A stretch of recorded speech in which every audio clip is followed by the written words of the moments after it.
चलो आज हम लोग आपके फिजिक्स का एक नया चैप्टर स्टार्ट करने जा रहे हैं जिसका नाम है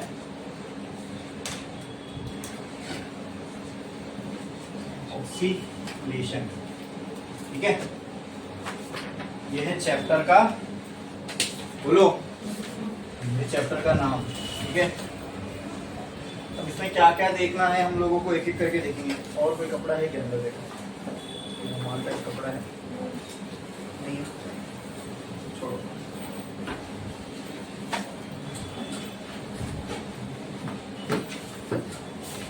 शुरू करते हैं। ऑक्सीलेशन क्या है, ऑक्सीलेशन क्या देखना है इसके अंदर। ठीक है,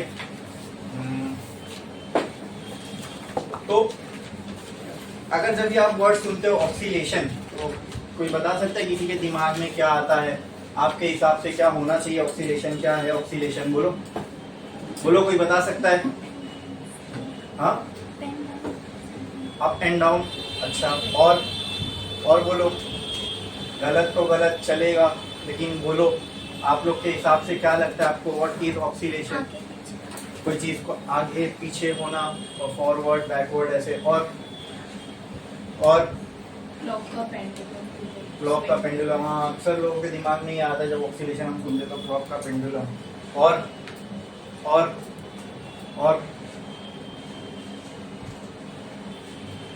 तो ये चैप्टर का जो नाम है, ठीक है, अगर उसको एग्जैक्टली अगर हम लोग डिफाइन करने जाए ऑक्सीलेशन, तो it is a motion. It is a एक तरीके का मोशन है ऑक्सीलेशन। ठीक है, अब मोशन कई तरह के हो सकते हैं। स्ट्रेट लाइन में हो सकता है, एंगुलर हो सकता है, ठीक है, हेलिकल हो सकता है, बहुत सारे, पैराबोलिक हो सकता है। तो मोशन के कई सारे टाइप हो सकते हैं। उसमें से ऑक्सीलेशन कौन सा टाइप ऑफ मोशन है वो हम देखेंगे। नहीं, कहीं पे ऑक्सीलेशन हो रहा है, इसका पक्का मतलब ये वहां मोशन तो हो रहा होगा। अब वो मोशन का नेचर कैसा है, दिखने में वो मोशन कैसा है, उससे हम ऑक्सीलेशन को डिफाइन कर सकते हैं। आप बोल सकते हैं हाँ ऐसा दिखेगा, मतलब यहाँ ऑक्सीलेशन हो रहा है। ठीक है, ठीक है, तो एक काम करो, स्टार डालो और लिखो ऑक्सीलेशन। ऑक्सीलेशन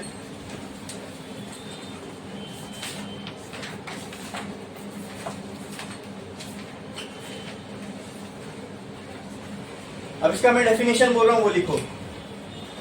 कहीं पर ऑक्सीलेशन हो रहा है, ये हम कब कह सकते हैं? तो सुनो इसको ध्यान से। जब कहीं पे टू एंड फ्रो मोशन हो रहा होगा, जैसे इन्होंने कहा up down, forward backward, but ये थोड़ा सा वेग डेफिनेशन हो जाएगा। कंप्लीटली ये ऑक्सीलेशन को डिफाइन नहीं करता। ऑक्सीलेशन को अगर कंप्लीटली डिफाइन करना है तो हम लोगों को उसके अंदर एक चीज और ऐड करनी पड़ेगी, उसका नाम है मीन पोजीशन। क्या? हाँ, तो जब कोई पार्टिकल या कोई object to and fro motion करे अबाउट अ मीन पोजीशन, ठीक है, मीन पोजीशन के ऊपर नीचे, आगे पीछे, ठीक है, अगर कोई पार्टिकल या कोई ऑब्जेक्ट मोशन कर रहा है तो ऐसे टाइप के मोशन को हम क्या बोलते हैं? ऑक्सीलेशन या फिर ऑक्सीलेटरी मोशन। ठीक है, ठीक है, इतना समझे? आगे आ जाओ, लिखने नहीं जाऊंगा, दोनों में से एक को आना पड़ेगा। आप आ जाओ, आप तो अकेले ही हो ना?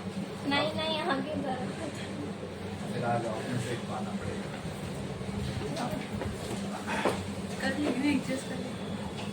हो जाएगा? हाँ। ठीक है, चलो बढ़ते आगे। तो ऑक्सीलेशन क्या होगा समझ में? ऑक्सीलेटरी मोशन क्या होगा समझ में? लेकिन हम लोगों को जो हमारे चैप्टर में पढ़ना है ना, वो ऑक्सीलेटरी मोशन का एक बहुत ही स्पेसिफिक टाइप पढ़ना है। उसको बोलते हैं SHM। ठीक है, SHM। हम SHM सिंपल हार्मोनिक मोशन इसका फुल फॉर्म है। ये एक तरह का ऑक्सीलेटरी मोशन ही है, लेकिन ये सिर्फ एक ऑक्सीलेटरी मोशन नहीं है, और भी कई प्रकार के ऑक्सीलेशन हो सकते हैं। लेकिन हमारा जो सिलेबस फोकस्ड है वो किस टाइप के ऑक्सीलेटरी मोशन पे फोकस्ड है? SHM। ठीक है, ऑक्सीलेटरी मोशन मैंने आपको बता दिया क्या होता है ऑक्सीलेटरी मोशन। जब कोई ऑब्जेक्ट या फिर particle to and fro motion करे, टू एंड फ्रो का मतलब आगे पीछे, ठीक है, but to and fro about a mean position, about a mean position. जैसे इसका एक एग्जांपल मैं देता हूं आप लोग को, जो झूला होता है स्विंग, ठीक है, तो जब उसके ऊपर कोई फोर्स नहीं लग रहा तो वो अपनी एक पोजीशन पे होगा, उसी को बोलते हैं उसकी मीन पोजीशन या फिर इक्विलिब्रियम पोजीशन। इक्विलिब्रियम पोजीशन का मतलब क्या, वो रेस्ट पे, उसके ऊपर लगने वाला नेट फोर्स अब 0 है, ठीक है, तो वो पोजीशन जो उसकी होगी वो होगी मीन पोजीशन। अब हमने उसको फोर्स अप्लाई किया, तो अप्लाई करोगे तो उसका मोशन कैसा होगा, टू एंड फ्रो, टू यानी मीन पोजीशन के या तो ये इधर जाएगा या तो इधर जाएगा, या तो इधर जाएगा या तो इधर जाएगा, ठीक है। तो ऐसे टाइप के मोशन को हम बोलते हैं ऑक्सीलेटरी मोशन। जैसे स्प्रिंग को अगर आपने प्रेस किया, ठीक है, और छोड़ दिया, तो जब स्प्रिंग अपनी नॉर्मल कंडीशन में थी, ठीक है, तो उसकी एक लेंथ रही होगी, आपने उसको कंप्रेस किया तो आपने उसकी लेंथ कम कर दी, जब आप छोड़ोगे तो जिस लेंथ पे वो थी उससे थोड़ा आगे जाएगी, फिर पीछे आएगी, फिर आगे जाएगी, फिर पीछे जाएगी। तो ये भी मीन पोजीशन के about to and fro motion कर रही है, ठीक है। ऐसे ही टाइप के मोशन को हम क्या कहते हैं, ऑक्सीलेटरी मोशन। ये मोशन क्या कहलाता है, ऑक्सीलेटरी मोशन। समझ में, what is oscillation, to and fro motion of a particle about a mean position, ठीक है, ठीक है। ऐसे टाइप के मोशन को क्या बोलते हैं, ऑक्सीलेटरी मोशन। बोलो क्लियर है। आप लोग को एग्जांपल दे सकते हो ऑक्सीलेटरी मोशन का, कहीं पे देखा है आपने ऑक्सीलेटरी मोशन?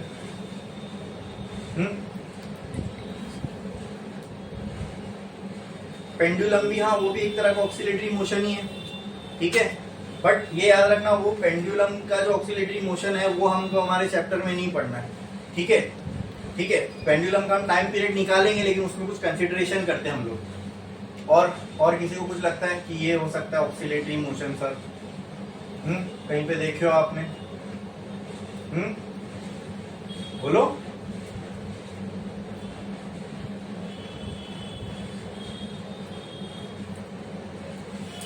अरे डे टू डे लाइफ में कहीं तो देखे होंगे ऑक्सीलेशन। मशीन चलती है ना। हाँ, मशीन चलती है, वो भी टू एंड फ्रो कर रही होती है बराबर। उसकी भी कोई एक मीन पोजीशन होगी, उस मीन पोजीशन से अगर आप नापोगे तो ये आगे भी उतना ही गई, पीछे भी उतना ही गई, ठीक है, ऊपर नीचे, ठीक है। ये एक तरह का ऑक्सीलेटरी मोशन हो गया। आई बात समझ में?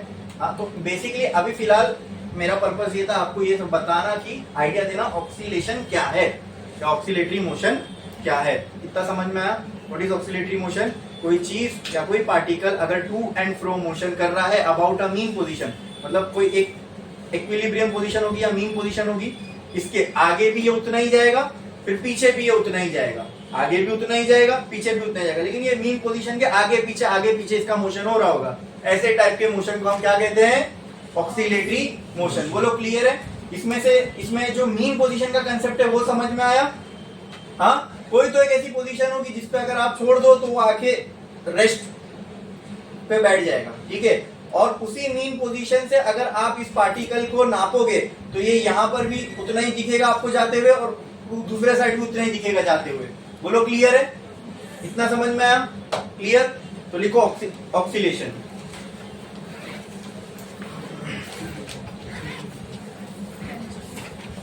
ऑक्सीलेशन और ऑक्सीलेटरी मोशन, ऐसा लिखो, ऑक्सीलेशन और ऑक्सीलेटरी मोशन, ऑक्सीलेशन और oscillatory motion is a type of motion, is a type of motion in which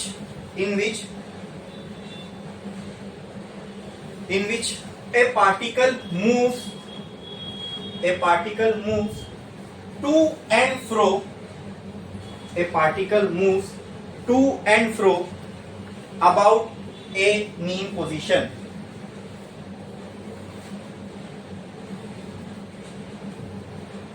यानी इसको हिंदी में बोले तो ये टू एंड फ्रो मोशन करेगा,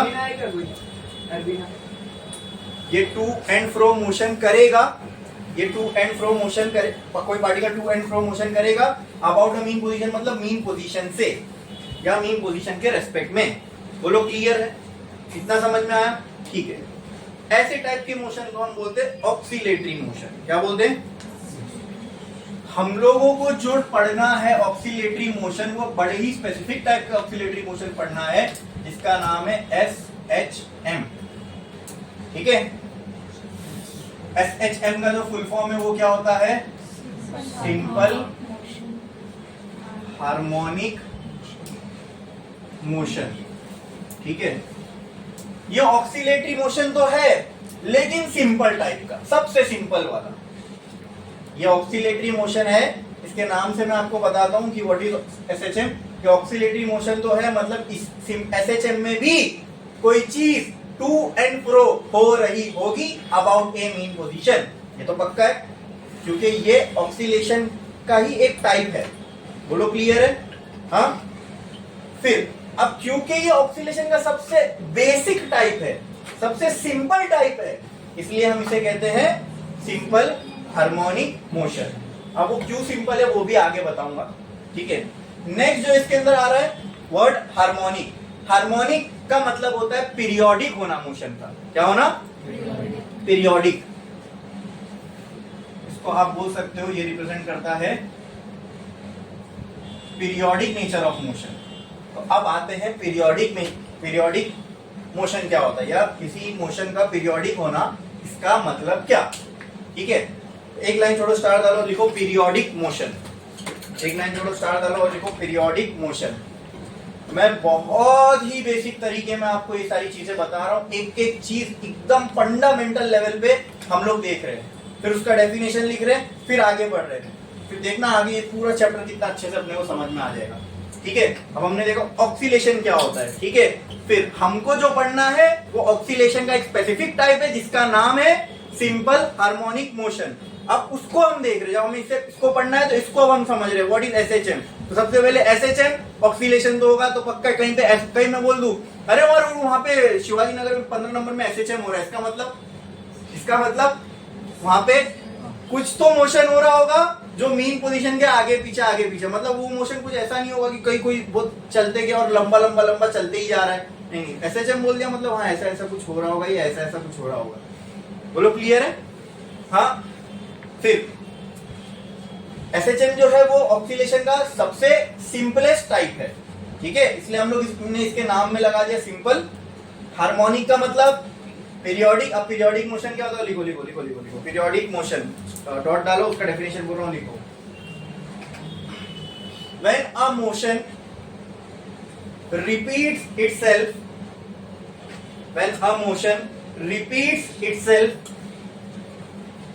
after a certain interval of time, when a motion repeats itself after a certain interval of time, when a motion repeats itself after a certain interval of time, such type of motion are called as periodic motion. Such type of motion are called as periodic motion. Such type of motions are called as periodic motion. बोलो clear है इतना? ये definition लिखे। अब periodic motion का मतलब क्या? देखो, पीरियोडिक का मतलब ऐसा मोशन जो कुछ टाइम बाद अपने आप को रिपीट कर रहा है। तो अब मैं आपको ऑक्सीलेटरी का नहीं पूछ रहा हूं, अब मैं आपको पीरियोडिक मोशन का एग्जांपल पूछ रहा हूं। तो बता सकते हैं पीरियोडिक मोशन का एग्जांपल? जैसे मान लो वो गार्डन में जो मैरी गो राउंड होता है उसको मैंने घुमाया। ठीक है, एक बच्चा, जैसे ये मेरी गो राउंड है और इसको मैं ऐसे घुमा रहा हूँ, कोई बच्चा यहाँ पर खड़ा हुआ है। ठीक है, इसकी पोजीशन को मैंने रेफरेंस माना। ठीक है, अब मैंने जब इसको मोशन दिया तो लेट्स अज्यूम कि यहाँ से यहाँ तक इसको घूम के आने में, और अगर कोई यहाँ पे फ्रिक्शन वगैरह नहीं है तो यहाँ से यहाँ घूम के आने में इसको अगर 2 सेकंड लगा। ठीक है, फिर ये अगले 2 सेकंड में क्या होगा? फिर से ये घूम के यहीं आएगा, फिर अगले 2 सेकंड में फिर से, यानी ये मोशन आप देख रहे हो टाइम के साथ सेम मोशन अपने आप को रिपीट कर रहा है। बोलो क्लियर है? हाँ, मोशन जो है रिपीट कर रहा है अपने आप को after a certain interval of time. तो ऐसे मोशन को बोला जाता है पीरियोडिक मोशन। क्या बोला जाता है? जैसे एग्जांपल, लेट्स से यहां तक कोई स्टेयर्स रखी हुई है, सीढ़ी लगी हुई है। ठीक है, मैं यहाँ से यहाँ ऊपर चढ़ा, मान लो मुझे 5 सेकंड लगे, फिर मैं वहां से यहाँ नीचे आया, फिर मुझे 5 सेकंड लगे, फिर मैं मतलब 10 सेकंड में मैं यहाँ से वहां गया, वहां से यहाँ आया। ये हो गया मेरा एक पूरी साइकिल मोशन की, जहाँ से शुरू हुआ था वहीं वापस आ गया। अब वापस से वही 10 सेकंड में वही चीज मैंने रिपीट की। तो ये जो मैं कर रहा हूँ ये क्या है? Periodic motion. ऐसा मोशन जो एक सर्टेन टाइम के बाद अपने आप को रिपीट करे, बस इसी को बोलते हैं पीरियोडिक मोशन। क्या बोलते हैं? Periodic motion. बोलो क्लियर है? बोलो क्लियर है? ये समझ में आया? अब इसके नाम में जो आगे लिखा हुआ है मोशन, इसका मतलब तो सिंपल है कि कोई चीज जब मूव हो रही होगी इसीलिए। तो SHM को अगर मुझे डिफाइन करना हो तो क्या मैं ये बोल सकता हूँ ये simplest type of oscillatory motion है और पीरियोडिक भी है। अच्छा, अब आते हैं इसको सिंपल क्यों कहा गया? सिंपल क्यों कहा गया? देखो, ऑक्सीलेटरी मोशन वो भी होता है जो झूला कर रहा है, ठीक है, but that is a angular oscillatory motion. उसमें ये जो डिस्प्लेस हो रहा है, जो बैठा हुआ है यहाँ पे, वो कुछ एंगल थीटा पे ऐसे ऐसे ऐसे ऐसे मूव हो रहा है, बराबर। उसका डिस्प्लेसमेंट अगर मैं नापने जाऊं तो मुझे जो उसका पिवट पॉइंट है जहां पे वो झूला फिक्स है, वहां से थीटा को देखना पड़ेगा, बराबर। ठीक है, अगर मान लो ये अगर वो स्विंग है, तो अगर मैं इसको ऐसे ऐसे करूं तो मुझे इसका डिस्प्लेसमेंट चेक करना है। ये अगर उसकी मीन पोजीशन है और मुझे इसका डिस्प्लेसमेंट चेक करना है, तो मुझे यहां से इसका थीटा देखना पड़ेगा, बराबर। हाँ, तो ये एंगुलर टाइप का ऑक्सीलेटरी मोशन है, ठीक है। हम लोगों को जो SHM देखना है, ठीक है, जो कि एक simple type of oscillatory motion है। तो सिंपल इसका मतलब ये कि सबसे सिंपल क्या हो सकता है?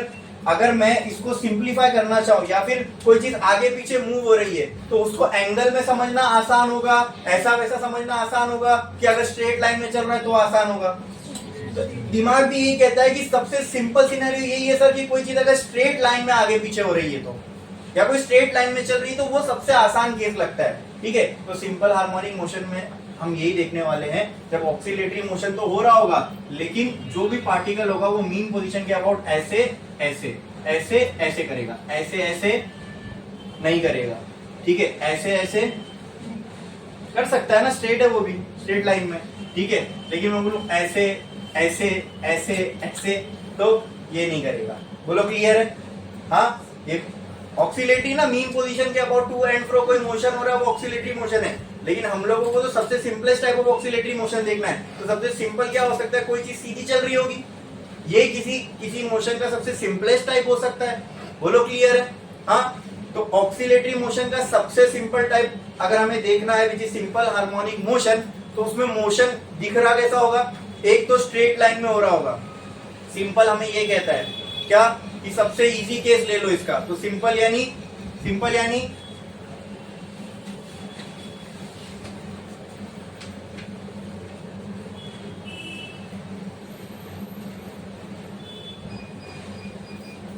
स्ट्रेट लाइन में पीरियोडिक मोशन, ठीक है, हाँ, या फिर स्ट्रेट लाइन में होने वाला ऑक्सीलेटरी मोशन, इसी को हम क्या बोलते हैं? सिंपल हार्मोनिक, ठीक है।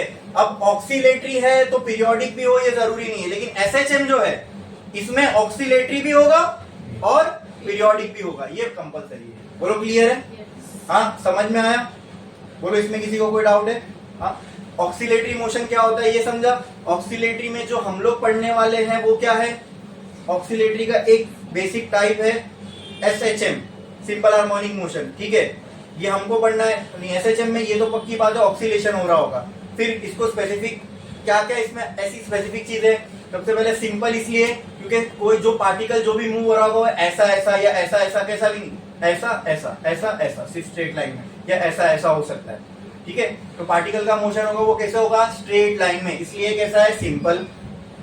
पार्टिकल का मोशन पीरियोडिक भी होगा, मतलब अगर मान लो पार्टिकल यहां से निकला, यहां गया, जैसे मान लो ये एक मीन पोजीशन है, ठीक है, यहाँ पर कोई पार्टिकल रखा हुआ है, ये पार्टिकल को हमने फोर्स लगाया, ये पार्टिकल यहाँ गया, ठीक है, फिर यहाँ आया, फिर यहाँ गया, फिर यहाँ आया, मतलब जब ये मीन पोजीशन पे वापस या अपनी स्टार्टिंग पोजीशन पे जब ये वापस पहुंच चुका होगा, तब मैं क्या कह सकता हूँ? इसने एक साइकिल कंप्लीट किया होगा।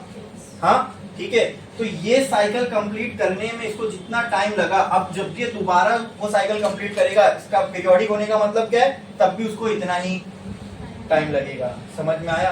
हाँ। और एक साइकिल कंप्लीट करने के लिए जो टाइम लगता है उसको हम क्या कहते हैं, टाइम पीरियड। समझे? तो इसलिए मैंने यहाँ पे कैपिटल टी लिखा।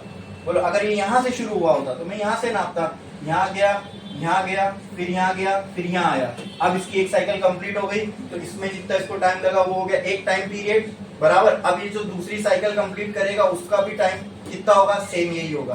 तो ये हो गया पीरियोडिक, ठीक है। स्ट्रेट लाइन में है, पीरियोडिक है, मोशन है, इसलिए हम इसको क्या कह रहे हैं, सिंपल हार्मोनिक मोशन। बोलो क्लियर है? ये समझ में आया? तो इसमें किसी को कोई डाउट है? ऑक्सीलेटरी मोशन क्या होता है, पीरियोडिक मोशन क्या होता है? तो एक काम करो, अभी नीचे एसएचएम भी लिख लो, एसएचएम। क्या पहले लिखो सिंपल हार्मोनिक मोशन और ब्रैकेट में लिखो एसएचएम, सिंपल हार्मोनिक मोशन, और ब्रैकेट में लिखो एसएचएम, ब्रैकेट में लिखो SHM.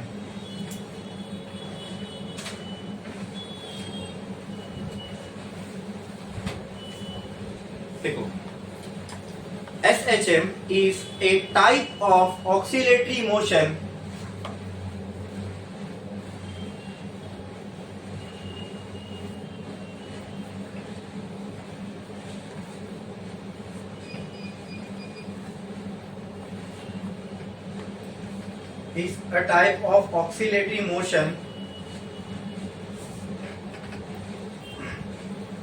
which is periodic in nature। Periodic in nature का मतलब एक साइकिल को कंप्लीट करने में जितना टाइम लगा, दूसरी भी उतनी ही, तीसरी भी उतनी ही, चौथी भी उतनी। ठीक है, ठीक है। This is a type of oscillatory motion in which is periodic in nature and the particle moves in a straight line।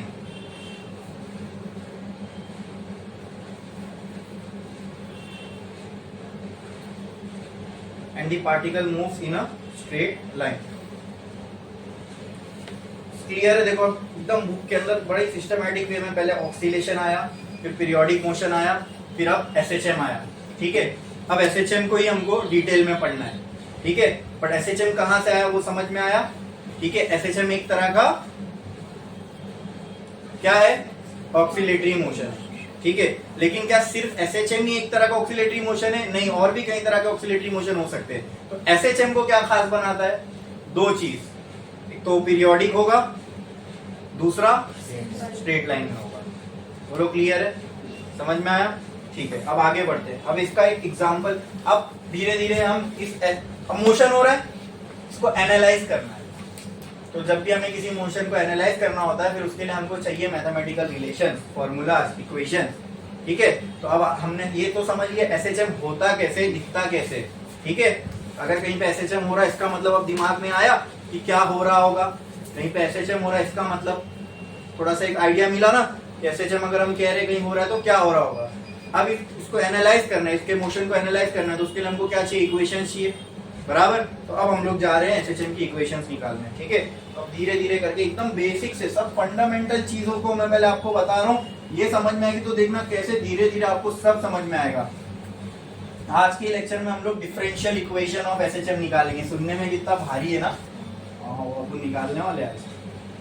ठीक है, ये चाहिए तो हार्मोनिक के साइड में लिख लेना, पीरियोडिक इसका मतलब होता है। ठीक है, समझने में आसानी होगी। इससे पहले कभी सुने थे एसएचएम का नाम? हाँ, वेव्स के अंदर वेव्स पढ़े हो ना, साउंड वेव्स, नहीं सुने थे? अब सुने और समझ में आया। नाम बड़ा ही भारी है, अटपटा है, सिंपल हार्मोनिक मोशन, लेकिन उसको जब ब्रेक डाउन करके देखोगे तो इजी है, समझ में आ गया क्या होता है सिंपल हार्मोनिक मोशन। हाँ, अब आते हैं इसकी इक्वेशन पर। इसकी इक्वेशन को समझने के लिए, शुरुआत करने के लिए हम लोग एग्जाम्पल को लेके चलते हैं। ठीक है, देखो एग्जाम्पल में क्या बना रहा हूँ। देखो यहाँ पर एक वॉल है, ठीक है, ऐसा मतलब ये फिक्स्ड चीज हो गई, वॉल फिक्स्ड होती है ना। यहाँ पे ये जमीन है, ठीक है, जमीन भी फिक्स्ड है ना। ठीक है, यहां से मैंने क्या किया, एक स्प्रिंग अटैच किया वॉल से, ओके, और स्प्रिंग के आगे एक मास कनेक्ट कर दिया मैंने m का, एक ब्लॉक कनेक्ट कर दिया, इस ब्लॉक का जो मास है वो क्या है, m है। अब ये स्प्रिंग अपनी नेचुरल लेंथ में मतलब ना ये खींची हुई है ना ये कंप्रेस्ड है, अपने नेचुरल स्टेट में, बोलो क्लियर है। क्या ये इसकी इक्विलिब्रियम पोजीशन होगी, जब इस पर कोई फोर्स नहीं लग रहा होगा तो ये ऐसी ही रहेगा, तो ये इसकी क्या कहलाती है, मीन पोजीशन। ये क्या है इसकी मीन पोजीशन, ठीक है, बोलो क्लियर है। हाँ, ये क्या है इसकी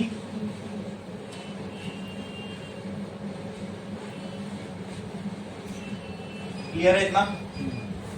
अब कुछ भी कर सकते हो आप, या तो इसको कंप्रेस करो या तो उसको एक्सटेंड करो, ठीक है, वो केस बनाता हूं।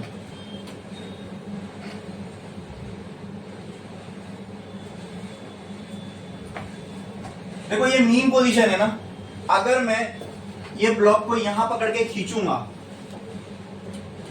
तो क्या मैं बोल सकता हूं इस ब्लॉक को मैंने डिस्प्लेस किया। हाँ, इसको मैंने यहां से डिस्प्लेस किया मतलब मैंने इसको यहां से मूव किया, इसकी इनिशियल पोजीशन से हटाया। क्या ये बोलना ट्रू होगा? तो क्योंकि हम इसको इसकी मीन पोजीशन से हटा रहे हैं इसलिए हम इस मीन पोजीशन को क्या मान के चलते हैं, रेफरेंस। यानी यहां पर जो डिस्प्लेसमेंट की वैल्यू होगी वो क्या होगी, जीरो। क्या होगी, जीरो। मीन पोजीशन पे डिस्प्लेसमेंट की वैल्यू हम क्या मान के चलते हैं, जीरो। अब यहां से अगर आप उसको वहां खींच रहे हो तो यहाँ पे जो भी डिस्प्लेसमेंट आप लोगे 1 2 3 4 वो कहां से नापोगे, तो इसको आप खींचोगे तो ये डिस्प्लेस होगा, कितना डिस्प्लेस होगा कहां से नापोगे, मीन पोजीशन से। बोलो क्लियर है। तो एक काम करता हूं, मैं आपको बोल रहा हूं हमने फोर्स अप्लाई किया इसके ऊपर, ब्लॉक के ऊपर, उसको पकड़ के ये साइड पे खींचा, ठीक है।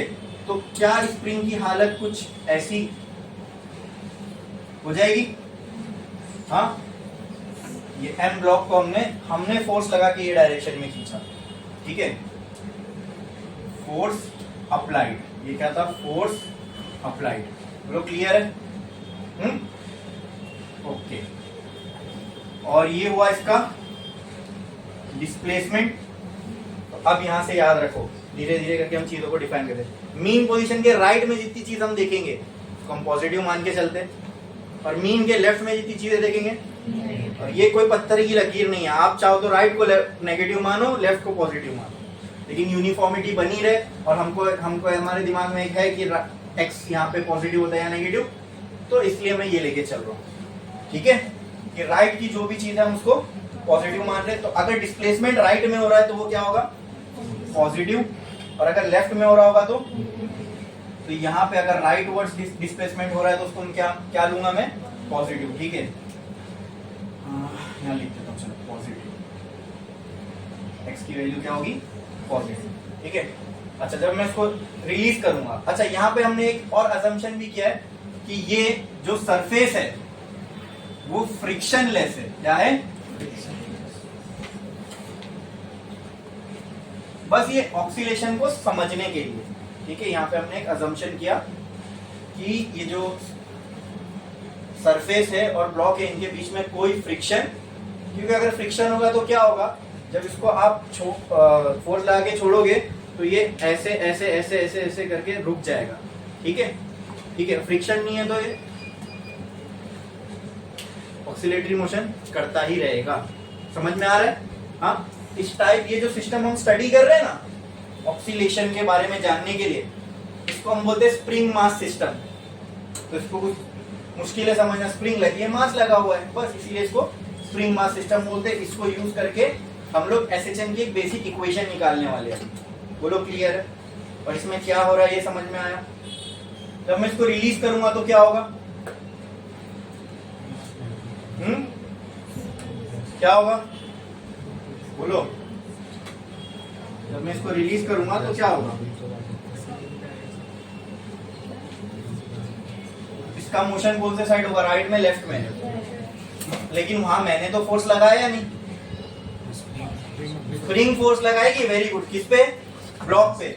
सो उस फोर्स का हमको काम है, हम जो अब आगे लेके चलेंगे ना, जो फोर्स की हम बात करेंगे, जहां जहां मैं एफ लिखूंगा वो कौन सा फोर्स होगा, वो नहीं जो हमने अप्लाई किया, वो कौन सा फोर्स होगा, स्प्रिंग फोर्स। कौन सा, तो स्प्रिंग फोर्स क्या लगता है, कौन से डायरेक्शन में लगेगा, इस डायरेक्शन में लगेगा, स्प्रिंग फोर्स। ओके ठीक है, स्प्रिंग फोर्स इस डायरेक्शन में लगा, ठीक है। अब अच्छा, क्या ये उतना ही लगेगा जितना आपने यहाँ लगाया था? तभी तो इसको यहाँ पे खींच पाओगे ना। आई बात समझ में? अच्छा, अब ये चीज भी मेरे को बताना आप कि अगर मैंने इसको यहां तक खींचा तो फोर्स ज्यादा लगेगा, यहां तक खींचा तो फोर्स ज्यादा लगेगा। फर्स्ट केस में या सेकंड केस में? सेकंड केस में। मतलब आप ये कह रहे हो कि कम डिस्प्लेसमेंट मतलब कम फोर्स, ज्यादा अगर इसको डिस्प्लेस करवाना है ब्लॉक को, उतना ताकत से स्प्रिंग को और पीछे खींचना पड़ेगा। यानी हमारा दिमाग, हमारा लॉजिक ये कह रहा है कि अगर मुझे डिस्प्लेसमेंट ज्यादा करना है तो फोर्स भी ज्यादा लगाना पड़ेगा। अगर मैंने इस साइड में फोर्स ज्यादा लगाया तो स्प्रिंग को, ब्लॉक को जो रिटर्न खींचने में फोर्स लगाना पड़ेगा वो भी ज्यादा होगा। बोलो इतना क्लियर है? ठीक है, ठीक है। अच्छा, तो क्या मैं ये कह सकता हूं कि here the force which is applied is directly proportional to x? जितना ज्यादा डिस्प्लेसमेंट उतना ज्यादा फोर्स, और जितना ज्यादा ये फोर्स उतना ही ज्यादा स्प्रिंग फोर्स। तो क्या ये बोलना ट्रू होगा? हाँ, the spring force is directly proportional to x। अरे बोलो ना, ये समझा कि नहीं समझा? बराबर क्लियर है? बोलो। हाँ चलो, इसको मैंने छोड़ दिया। अब ये क्या होगा? इस डायरेक्शन में जाएगा। ठीक है, मान लो यहां तक x गया, इसको मैंने छोड़ दिया तो इसका ऐसे ऐसे ऐसे ऐसे मोशन हो रहा होगा। ओ, मीन पोजीशन, उसके about to and fro motion हो रहा है। तो ये किस टाइप का मोशन दिख रहा है? ऑक्सीलेटरी। क्या ये? ऑक्सीलेटरी तो है। चलो चेक करते हैं SHM है यानी सिंपल हार्मोनिक है, यानी क्या स्ट्रेट लाइन में हो रहा है? हाँ, अगर मैं इसको एक डॉट मानूं तो ऐसा दिखेगा, ये डॉट आगे पीछे ऐसा हो रहा है, इसके इस लाइन के आगे पीछे ये डॉट चल रहा है। बोलो क्लियर है? हाँ, मतलब ये स्ट्रेट लाइन में भी है। ठीक है, और हमने ये माना कि ये फ्रिक्शनलेस है। ठीक है, तो इससे हमको क्या देखने को मिलेगा कि जितना ये यहां से यहां तक मान लो कहीं गया, फिर वापस से यहाँ पे आ गया। ठीक है, तो वो जो टाइम लग रहा है उसमें वो सेम है। तो क्या ये पीरियोडिक भी है? यस, ये ऑब्जर्व किया हमने। ठीक है, तो ये क्या है? पीरियोडिक भी है। बोलो क्लियर है? तो क्या ये SHM है? हाँ है। तो क्या ये जो मैं इक्वेशन निकाल रहा हूं, क्या ये SHM के लिए ट्रू है? यस। बोलो क्लियर है? बोलो क्लियर है? अभी जो हम इक्वेशन निकालेंगे इससे, इसी इक्वेशन को बोलते हैं SHM। क्यों? क्योंकि हमें वो इस मोशन को देख के आई ना, that is why that equation will be equation of SHM। ठीक है, फिर क्या होगा? ये इस साइड आएगा तो क्या स्प्रिंग की हालत कुछ ऐसी होगी, ये हो गया मास m, ये हो गया x, लेकिन अब x क्या होगा? नेगेटिव। x की वैल्यू हम कैसे मानेंगे? नेगेटिव। बोलो क्लियर है? ये समझ में आया? और ये मोशन ऐसे ऐसे होता रहेगा। अब ब्लॉक के साथ क्या होगा? यहां पर आ गया तो अब ब्लॉक कहां जाएगा? राइट। वहां पर फोर्स इसको कौन लगा रहा है? फिर से स्प्रिंग। अब स्प्रिंग का फोर्स कौन से डायरेक्शन में होगा? ये। बोलो क्लियर है? तो यहां से हमको ये भी समझ में आया दोस्तों कि जब SHM होता है, force is always directed towards mean position. Check करो, यहां पे फोर्स किसकी तरफ था? अच्छा, मैंने कहा ना, अब जब मैं फोर्स की बात करूंगा तो हम लोग वो फोर्स देखेंगे जो मीन की तरफ लेके आ रहा है पार्टिकल को। जो अप्लाई किया हमने वो नहीं, जो सिस्टम में हमारे अप्लाई करने के बाद आया। ठीक है, तो यहां पर हमारे अप्लाई करने के बाद क्या आया? स्प्रिंग फोर्स आया। तो यहां पे जरा स्प्रिंग फोर्स को चेक करो, कहां दिख रहा है आपको? कहां दिख रहा है? हाँ, मीन पोजीशन की तरफ। चलो, मीन के इस साइड चला गया तो क्या फोर्स अभी उस डायरेक्शन में? नहीं, अभी फिर इस डायरेक्शन में आ गया। बोलो क्लियर है? अरे जब ये ऐसा होगा तभी तो ऑक्सीलेटरी मोशन परफॉर्म हो पाएगा ना। तो ऑक्सीलेटरी मोशन में ये बात भी क्या ट्रू है हमेशा कि the force is in oscillatory motion, the force is always directed towards mean position, towards. ठीक है, जैसे इस केस में स्प्रिंग फोर्स है। कौन सा फोर्स है? स्प्रिंग फोर्स है। बोलो क्लियर है? हाँ, अब जरूरी नहीं हर जगह स्प्रिंग फोर्स हो। ठीक है, तो यहां पर ये समझाने के लिए कि हम ये अप्लाइड फोर्स नहीं है, इसलिए मैंने यहाँ पे FS लिखा। ठीक है, अब जरूरी नहीं हर जगह पे स्प्रिंग फोर्स ही हो, तो इसके लिए मैं इसको स्प्रिंग फोर्स की जगह नॉर्मल लिख रहा हूं F। बोलो क्लियर है? बोलो क्लियर है? हाँ, तो F is directly proportional to x। इतना समझ में आया? हाँ, प्रोपोर्शनलिटी साइन हटानी है, इक्वल टू लाना है, तो क्या करना पड़ेगा? लेकिन उससे पहले एक और, एफ एक्स के प्रोपोर्शनल है क्या? मैं अब यहां पे जो मैंने एफ लिखा हूं, बोलो ये एफ ए है या एफ एस है? F, very good. अब जरा गौर से देखना, जब जब यहां पर फोर्स, अप्लाइड फोर्स जब हम ये डायरेक्शन में लगा रहे हैं, अप्लाइड फोर्स का डायरेक्शन जब ये है, तो डिस्प्लेसमेंट का डायरेक्शन क्या होगा? सेम ही है ना भाई, सेम ही है। लेकिन स्प्रिंग फोर्स का डायरेक्शन अपोजिट है। तो स्प्रिंग फोर्स और डिस्प्लेसमेंट को अगर मैं देखूं, जब मैं फोर्स यहां अप्लाई कर रहा था तो तभी भी स्प्रिंग फोर्स लग रहा होगा, लेकिन कौन से डायरेक्शन में? अगर मान लो किसी स्प्रिंग को पकड़ के मैं यहां खींच रहा हूं, क्या उस टाइम पे स्प्रिंग इस ब्लॉक पे फोर्स नहीं लगा रही होगी? बिल्कुल लगा रही होगी, लेकिन मैंने पकड़ा हुआ इसलिए ब्लॉक वहां जा नहीं रहा। तो स्प्रिंग फोर्स तो अभी भी इस ब्लॉक में आ रहा है, लेकिन कौन से डायरेक्शन में? अपोजिट। और डिस्प्लेसमेंट का हो रहा है यहाँ। क्या स्प्रिंग फोर्स और डिस्प्लेसमेंट का डायरेक्शन अपोजिट है? हाँ, इसीलिए यहाँ पे हम प्रोपोर्शनल टू माइनस एक्स लिखते हैं। जो स्प्रिंग फोर्स होता है वो डिस्प्लेसमेंट के अपोजिट डायरेक्शन। यहाँ पे चेक कर लो, यहाँ पे चेक कर लो, डिस्प्लेसमेंट जब इधर हो रहा होगा तो स्प्रिंग फोर्स ये डायरेक्शन में होगा, बराबर। क्लियर है? अब यहाँ पे अपने को अगर प्रोपोर्शनलिटी साइन हटानी, इक्वल टू लाना है, तो क्या इंट्रोड्यूस करना पड़ेगा? कांस्टेंट। तो मैंने कर दिया कांस्टेंट के, और ये हो गया माइनस एक्स। अब जब माइनस एक्स को बाहर निकालूंगा तो ये हो जाएगा माइनस के एक्स। ठीक है, इसी को स्प्रिंग फोर्स भी बोलते हैं, इसी को स्प्रिंग फोर्स भी बोलते हैं इन स्प्रिंग मास सिस्टम। ठीक है, या वो मोशन जो ये वो फोर्स है जो ऑक्सीलेटरी मोशन करवा रहा है या एसएचएम करवा रहा है। बोलो क्लियर है? क्योंकि हमने तो एक बार फोर्स अप्लाई करके छोड़ दिया, ठीक है, उसके बाद जो ये ऑक्सीलेशन हो रहा है किसकी वजह से हो रहा है? इसी फोर्स की वजह से। और उस फोर्स का मैग्नीट्यूड कितना है? Minus k x. बोलो क्लियर है? बोलो क्लियर है? क्या ये बात समझ में आई? अब बोलोगे सर ये के क्या है? तो ये के को बोला जाता है स्प्रिंग कांस्टेंट। ये के की वैल्यू डिपेंड करती है स्प्रिंग पे। किस पे? स्प्रिंग चेंज होगी, के की वैल्यू चेंज होगी। बोलो क्लियर है? समझ में आया? ये कांस्टेंट है। कांस्टेंट किस पे डिपेंड करता है? स्प्रिंग पे। यहाँ पे जो हमने स्प्रिंग मास सिस्टम देखा। बोलो क्लियर है? समझ में आया? क्या यहाँ पे ऑक्सीलेटरी मोशन जो हो रहा है वो आपके बिल्कुल समझ में आया? कि इसमें किसी को कोई डाउट है? पक्का? पक्का? देख लो, ये मीन पोजीशन थी, हमने फोर्स लगाया, इसने ये ऑक्सीलेटरी मोशन कैसे परफॉर्म करने लगा, ये सबको समझ में आया। क्या इसमें किसी को कुछ भी डाउट है? इसको देखते देखते हमने वो इक्वेशन कैसे बनाया वो समझ में आया। बोलो क्लियर है? हाँ, क्या इसमें किसी को कोई डाउट है? पक्का? बढ़े आगे। हाँ, तो स्प्रिंग फोर्स क्या होता है? Minus k x. माइनस वहां पे क्यों आया? क्योंकि स्प्रिंग फोर्स का डायरेक्शन और डिस्प्लेसमेंट का डायरेक्शन एक दूसरे के अपोजिट था। जब हम यहाँ अप्लाई कर रहे हैं फोर्स, तो स्प्रिंग फोर्स यहाँ लग रहा है, डिस्प्लेसमेंट इधर हो रहा है, स्प्रिंग फोर्स यहाँ। समझे? फिर जब ये कंप्रेस हो रहा था तो स्प्रिंग इसको यहाँ ढकेलना चाहेगी, तो स्प्रिंग फोर्स इधर और डिस्प्लेसमेंट इधर। बोलो क्लियर है? तो ये इससे क्या मैं बोल सकता हूं कि इन SHM the force is always directed towards the mean position. अब जब किसी चीज पर फोर्स लगाओ तो उसका क्या एक्सेलरेशन होता है? हाँ, आपने ये पढ़े हो, force equal to m into a. जब किसी पे फोर्स, जब किसी मास पे फोर्स लगेगा तो उसका क्या होगा? एक्सेलरेशन होगा। क्या होगा? तो जिस डायरेक्शन में फोर्स है उसी डायरेक्शन में उसका एक्सेलरेशन भी होगा। तो अगर स्प्रिंग फोर्स इस डायरेक्शन में है तो इस ब्लॉक का एक्सेलरेशन कहाँ होगा? इसी डायरेक्शन में होगा, इसलिए ये यहाँ मूव भी कर रहा है। और जब ये यहाँ पहुंच गया तब स्प्रिंग फोर्स कौन से डायरेक्शन में? इस डायरेक्शन में। तो तब इसका एक्सेलरेशन कौन से डायरेक्शन में होगा? इस डायरेक्शन में। तो अगर स्प्रिंग फोर्स इस डायरेक्शन में है तो इस मास का एक्सेलरेशन भी इसी डायरेक्शन में होगा। और अगर स्प्रिंग फोर्स इस डायरेक्शन में है, फोर्स इधर लगा तो ये मूव भी इधर हो रहा है, तो मतलब इसका एक्सेलरेशन भी इसी डायरेक्शन में।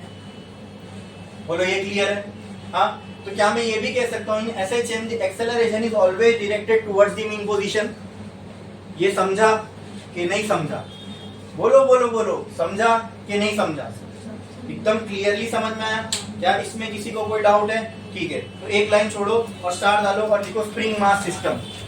Spring mass system, spring mass system. ये तीनों भी बना लो, ये तीनों भी बना लो जल्दी। फिर इसके रिलेटेड हम कुछ पॉइंट्स लिखेंगे, जल्दी बनाओ। Spring mass system.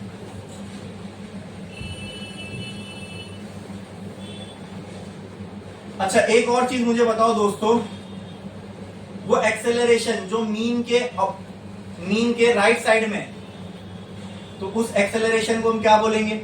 या वो एक्सेलरेशन जो राइट की तरफ है उसको हम क्या बोलेंगे, क्या लेंगे, पॉजिटिव की नेगेटिव, पॉजिटिव। और वो एक्सेलरेशन जिसका डायरेक्शन ना, डायरेक्शन लेफ्ट की तरफ है तो उसको नेगेटिव।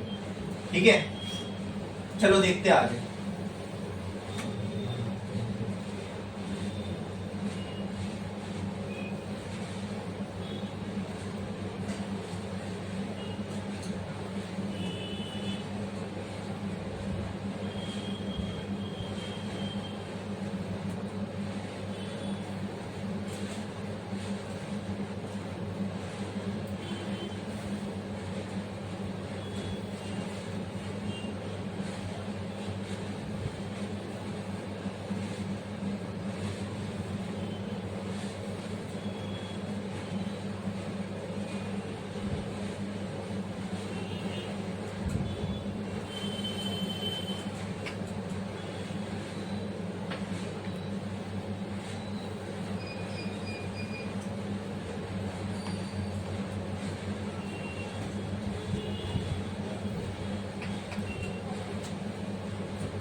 मीन पोजीशन प्रॉपरली बताना।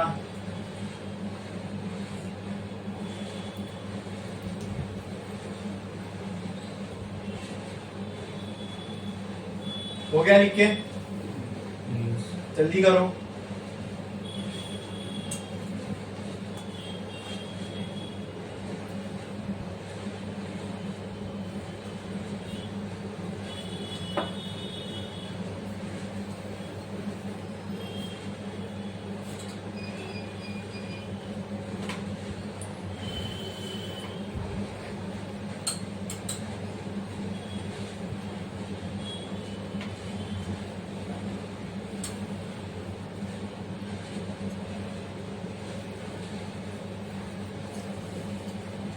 हो गया। अच्छा, आप मुझे ये बताओ दोस्तों, थोड़ा सोच के, कि अगर मैंने ये स्प्रिंग, ये ब्लॉक को यहां से खींचा और रिलीज कर दिया तो ये ऐसे ऐसे ऐसे ऐसे मोशन परफॉर्म करता रहेगा। हाँ, क्या क्या ये जब वहां जाएगा तो एक मैक्सिमम पोजीशन तक जाएगा, उसके बाद वहां से ये रिटर्न आने लगेगा। उसी तरह जब ये मीन पोजीशन के इस साइड पे आएगा तो यहां पर भी एक मैक्सिमम डिस्प्लेसमेंट होगा इसका, उसके बाद ये रिटर्न मीन की तरफ जाने लगेगा। तो ये जो मैक्सिमम डिस्प्लेसमेंट होता है on both side of the mean position, समझो इसको, इसी को हम कहते हैं amplitude. It is the maximum value of displacement on any side. Clear है? हाँ, जैसे एग्जांपल के तौर पर ये थी इसकी मीन पोजीशन, तो जब ये मास यहां गया होगा तो यहां कुछ ये मैक्सिमम पोजीशन अटेन किया होगा इसने। ठीक है, तो ये हो गई x की मैक्सिमम वैल्यू। अरे बोलो, क्लियर है? और इस साइड पे x क्या होता है? पॉजिटिव। तो ये है x की, ये है x की मैक्सिमम वैल्यू। बोलो, क्लियर है? इसी को हम क्या बोलते हैं? एम्पलीट्यूड। क्या बोलते हैं? और इसको रिप्रेजेंट करते हैं a से, कैपिटल A से। किससे? कैपिटल A से। तो अगर यहां पर जो मैक्सिमम पोजीशन होगी पार्टिकल की, क्या मैं उसको प्लस ए बोल सकता हूं क्योंकि राइट साइड में मीन के? तो उसी तरह यहां पर भी ये एक डिस्प्लेसमेंट लेगा जो उसकी मैक्सिमम वैल्यू होगी, ये नेगेटिव एक्स हो गया। ये एक्स की ये भी एक्स की क्या है? मिनिमम वैल्यू है? नहीं नहीं, ये भी एक्स की मैक्सिमम वैल्यू ही है, लेकिन मीन के ऑपोजिट डायरेक्शन में। ठीक है, और क्योंकि ये मीन के लेफ्ट साइड में ये मैक्सिमम है तो मैं इसको ए बोलूंगा। ठीक है, लेकिन क्योंकि ये मीन के लेफ्ट साइड में इसलिए मैंने इसको माइनस ए बोल दिया। बोलो, क्लियर है? एक्स की कितनी मैक्सिमम वैल्यू हो सकती है? 2। क्यों 2? क्योंकि मीन के इस साइड पे भी एक्स मैक्सिमम होगा, मीन के इस साइड पे भी एक्स मैक्सिमम होगा। तो जब लेफ्ट साइड पे एक्स की जो मैक्सिमम वैल्यू होगी उसको हम माइनस ए का नाम दे रहे हैं, और राइट साइड पे जो मैक्सिमम वैल्यू होगी वो प्लस ए। दोनों ही एम्पलीट्यूड है, दोनों ही एक्स की मैक्सिमम वैल्यूज ही है, लेकिन एक मीन के राइट में है और एक मीन के लेफ्ट में। तो उनको बताने के लिए राइट वालों को हमने पॉजिटिव माना है लेफ्ट वाले को नेगेटिव, तो राइट साइड के एम्पलीट्यूड को हम प्लस ए कहते हैं और लेफ्ट साइड के माइनस ए। इसमें किसी को कोई डाउट है क्या? बोलो बोलो, क्लियर है? बोलो क्लियर है? ये समझ में आया? तो अगर मैं आपसे पूछूं at mean position what is the value of x, tell me. Mean position ये है, यहाँ पे एक्स की वैल्यू बताओ, एक्स इक्वल टू 0। अच्छा, इन्हीं पोजीशन को एक्सट्रीम पोजीशन भी बोला जाता है। एक्सट्रीम का मतलब इसके आगे नहीं जा सकता, ठीक है? Now tell me what is the value of x at extreme position on the right side of mean position, plus a. तो यहाँ x इक्वल टू क्या हो जाएगा? प्लस ए, और यहाँ x इक्वल टू क्या हो जाएगा? माइनस ए, ठीक है? एट एक्सट्रीम पोजीशन ये, बोलो क्लियर है? तो ये हमने डिफाइन कर लिया, पक्की बात है, ये इतना ही होगा। बीच में x कुछ भी हो सकता है, लेकिन एक्सट्रीम पे मैक्सिमम ही होगा। यहाँ पर एक्सट्रीम पे मैक्सिमम होगा। बोलो क्लियर है? क्लियर है? ये समझ में आया? इसमें किसी को कोई डाउट है? स्प्रिंग मास सिस्टम आपने बनाया, ठीक है? नीचे एक लाइन छोड़ो और लिखो, लिखो from the above diagram we can see that, from the above diagram we can see that the spring force F is directly proportional to the displacement of block. The spring force bracket में F is directly proportional to displacement x of block.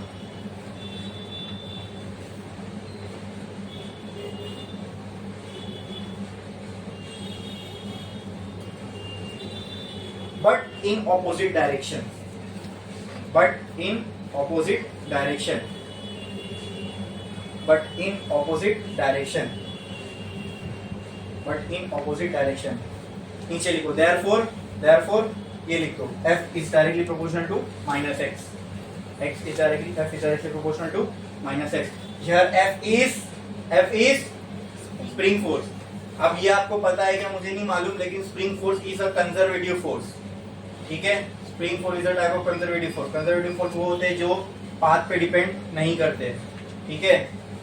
अब ये तुमको ये work power energy 11th में chapter है, वहां पर वह होना चाहिए। अगर नहीं पता कोई बात नहीं, लेकिन बस ये नाम याद रखना, कंजर्वेटिव फोर्स।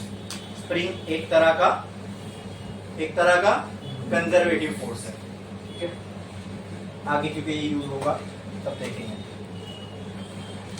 पोटेंशियल एनर्जी जब हम निकालते हैं, work done equal to F into x, याद है? पोटेंशियल एनर्जी हम निकालते थे, किसी पार्टिकल पे वर्क करो तो वही वर्क उसके पोटेंशियल एनर्जी में स्टोर हो जाता है। तो उस वर्क के अंदर हम फॉर्मूला यूज करते थे F इंटू एक्स बराबर।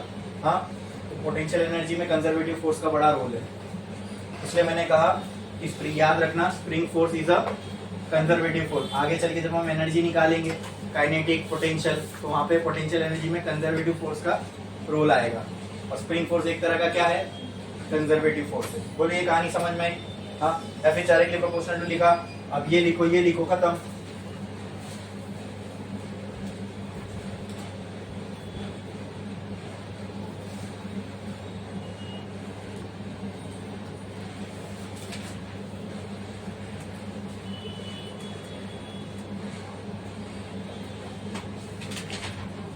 हो गया?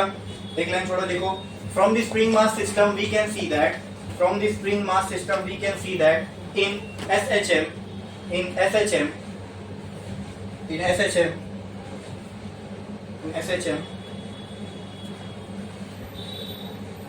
the force and acceleration are always directed towards the mean position, are always directed towards mean position, are always directed towards mean position.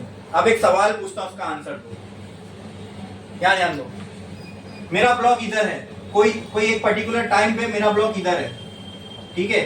ये सब छोटी छोटी बातें, ठीक है? जब अच्छे MCQ वगैरह आते हैं ना, तो इसके ऊपर बेस्ड ऐसे क्वेश्चन पूछा जाता है। मेरा ब्लॉक इधर है, बताओ इस पे फोर्स और एक्सेलरेशन का डायरेक्शन क्या होगा? मेरा ब्लॉक इधर है और हाँ, always directed towards mean position. तो मतलब फोर्स का डायरेक्शन कहाँ होगा? राइट में, लेफ्ट में? लेफ्ट में। ये हो गया फोर्स का। एक्सेलरेशन राइट में, लेफ्ट में? लेफ्ट में करता हूं, ठीक है? समझ में आया? हाँ, तो ये स्टेटमेंट से हमको एकदम क्लैरिटी मिलती है। एट एनी पॉइंट अगर हमको पार्टिकल दे दे और हमको अगर पता करना है इस वक्त इसके एक्सेलरेशन ऑफ फोर्स का डायरेक्शन क्या है, तो हमारे दिमाग में एक बात बैठी हुई है। स्प्रिंग मास सिस्टम से हमने समझ लिया क्या कि फोर्स और एक्सेलरेशन किसी भी पार्टिकल पे जो एसएचएम परफॉर्म कर रहा है हमेशा कहाँ होते हैं, मीन की तरफ, मीन पोजीशन की तरफ। बोलो क्लियर है। अब ये बात तो लिखाने की जरूरत नहीं ना कि मीन के राइट में डिस्प्लेसमेंट पॉजिटिव होगा, मीन के लेफ्ट में डिस्प्लेसमेंट नेगेटिव होगा। ठीक है, मीन की डिस्प्लेसमेंट की मैक्सिमम वैल्यू को एम्पलीट्यूड बोलते हैं मीन। ये सब लिखाने की जरूरत नहीं है ना। बोलो क्लियर है, ये चीज समझ में आई। ठीक है ठीक है ठीक है। अब एक काम करते वैल्यू ऐसा लिख दो बस समझने के लिए, value of x at different positions, value of x या वैल्यू ऑफ डिस्प्लेसमेंट ऐसा लिखो। वैल्यू ऑफ डिस्प्लेसमेंट ब्रैकेट में लिखो x, value of displacement bracket में लिखो x at different positions, at different positions, at different position. उसके नीचे लिखना वन, वन ऐसा था, वन डालो, one at mean position, at mean position x equal to 0। Second लिखो at extreme positions, at extreme positions x equal to, सुनो ऐसा लिखना, प्लस माइनस a, है ना। प्लस का मतलब समझ जाना मीन के राइट में है, ये भी मैक्सिमम वैल्यू है। माइनस का मतलब मीन के लेफ्ट में। Eight extreme position x equal to plus minus a, plus minus a। Clear है इतना? हाँ, इसमें किसी को कोई डाउट है? यहां तक की कहानी सबको समझ में आई। अभी तक हमने क्या किया, एसएचएम में जो देखो मोशन हो रहा है ना, कहीं भी मोशन हो रहा है ना, फोर्स चाहिए, फोर्स चाहिए, वहां फोर्स होगा ही होगा, तभी मोशन हो पा रहा है, एक्सेलरेशन वेलोसिटी तभी आ पा रही है। ठीक है, फोर्स वो कॉज है, मोशन को प्रोड्यूस करने का जो कॉज होता है वो क्या है, फोर्स। ठीक है, चार्ज है, इसको चलाना है, वहां फोर्स चाहिए, वहां देखा हमने इलेक्ट्रोस्टैटिक फोर्स। हाँ, करंट है या चार्ज है, मैग्नेटिक फील्ड है, चार्ज को चलाते रहना, वहां भी फोर्स चाहिए, मैग्नेटिक फोर्स। ये सब फिलोसॉफिकल चीजें है। मतलब हमने सोचा किया कोई चीज मोशन में, जैसे हमने रियलिटी में देखा, अभी ये बोतल यहाँ रखी है, इसको फेंकना है, मोशन करवाना है, अपने आप तो होगा नहीं, तो मुझे इस पे फोर्स लगाना पड़ेगा। तो हमने सोचा रही रियलिटी में सब चीजें दिख रही है ना, तो एक काम, अगर कहीं पे चार्ज मूव हो रहा होगा, मोशन कर रहा है, तो उसको क्या चाहिए, फोर्स चाहिए। फोर्स चाहिए मतलब कोई तो होगा लगाने वाला फोर्स। वहां से वो सब कॉन्सेप्ट बना, मैग्नेटिक फील्ड, इलेक्ट्रोस्टैटिक फील्ड। आई बात समझ में? कोई तो है यहाँ जो दिख नहीं रहा लेकिन फोर्स लगा रहा है। तो उसी तरह यहाँ पर भी हमने देखा जो एसएचएम होता है उसमें जो फोर्स लगता है वो क्या है, कहां लगता है और कितना लगता है। ठीक है, क्या है, स्प्रिंग फोर्स। कहां लगता है, डायरेक्शन, कहां लगता है, टुवर्ड्स मीन पोजीशन। कितना लगता है, कितना लगता है, कितना जब पूछूं तो क्या कैसे नहीं बताओगे कि हाँ, फॉर्मूला है ना डायरेक्ट आपके पास, कितना लगता है, माइनस के एक्स। अब अगर मैं यहाँ पे पूछूं, वैल्यू दे दूं m की, डिस्प्लेसमेंट की, और पूछूं कितना स्प्रिंग फोर्स लग रहा है, तो उसमें पुट करके बता दोगे ना इतना लग रहा है, तो उतना लगता है माइनस के एक्स। बोलो इतना क्लियर है? ये चीज समझ में आई? क्या फोर्स का जो मैथमेटिकल रिलेशन है और ये जो पूरा कंसेप्ट है रिलेटेड टू एसएचएम, ये समझ में आया? हाँ, अब मैं आपको बताता हूँ, ऑक्सीलेशन जो है ना, सिर्फ यही इक्वेशन को सेट। अच्छा, अगर कोई मोशन, याद रखो, अगर कोई मोशन इस इक्वेशन को सेटिस्फाई कर रहा है, अगर कहीं पर मैं देख रहा हूं कोई मोशन हो रहा है और वो मोशन इस इक्वेशन में फिट बैठा है, तो मैं बोल सकता हूं कि वो मोशन एसएचएम है, क्योंकि हमें ये इक्वेशन एसएचएम को कंसीडर करके ही तो आई है। समझे मेरी बात? हाँ,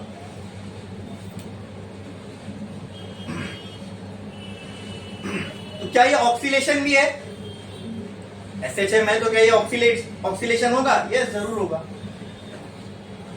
अब एक और चीज बताता हूं, इसको सिंपल टाइप ऑफ ऑक्सीलेशन क्यों बोलते हैं। एफ की कुछ ऐसी इक्वेशंस भी आती है,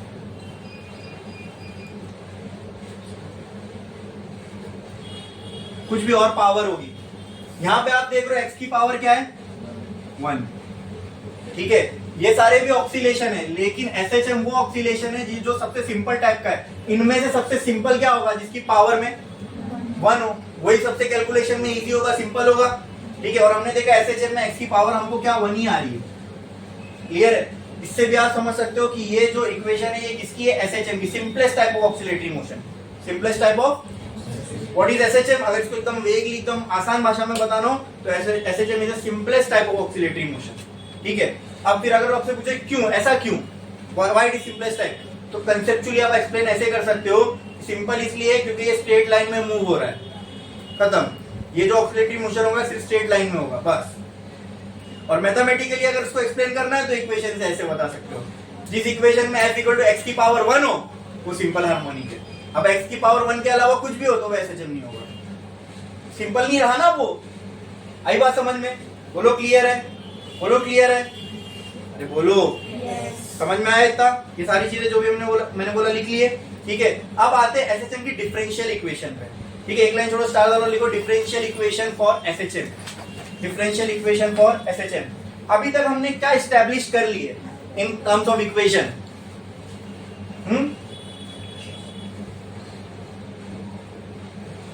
क्या ये मोशन एसएचएम था? क्या इसी मोशन को एनालाइज करके हमें एफ की इक्वेशन आई कि एसएचएम हो रहा होगा तो उसमें फोर्स कितना लग रहा होगा, कितना लग रहा होगा, माइनस के, कितना, ओके। तो अभी तक हमने इक्वेशन के टर्म्स में क्या एस्टैब्लिश कर लिया, हमें क्या पक्के से पता है किसकी वैल्यू, इस फोर्स की कितना होगा, तो उसी से शुरुआत करेंगे। ठीक है, डिफरेंशियल इक्वेशन निकालना है तो हम किसकी निकालना है, किसकी निकालना है, तो force equal to m a equation, तो फोर्स की भी इक्वेशन या फिर जो इक्वेशन लूंगा वो उसी की लूंगा जो एसएचएम को सेटिस्फाई करे, बराबर। क्या ये इक्वेशन एसएचएम के लिए वैलिड है? ठीक है, तो इसी से शुरू करते हैं। चलो, F is equal to minus k x.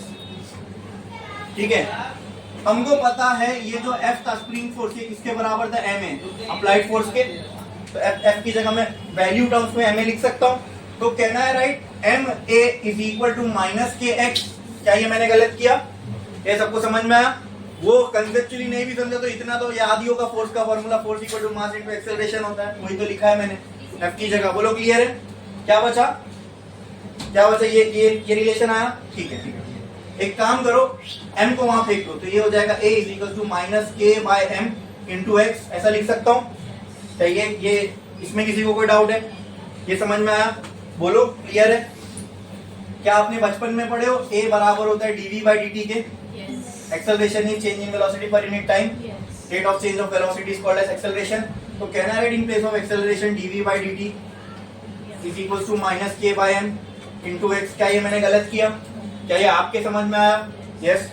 क्या हमने बचपन में पढ़ा है v बराबर होता है dx by dt, what is velocity, rate of change of displacement.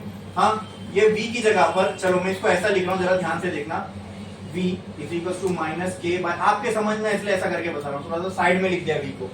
Clear है? क्या मैं v की जगह पे ये पूरा टर्म लिख सकता हूँ?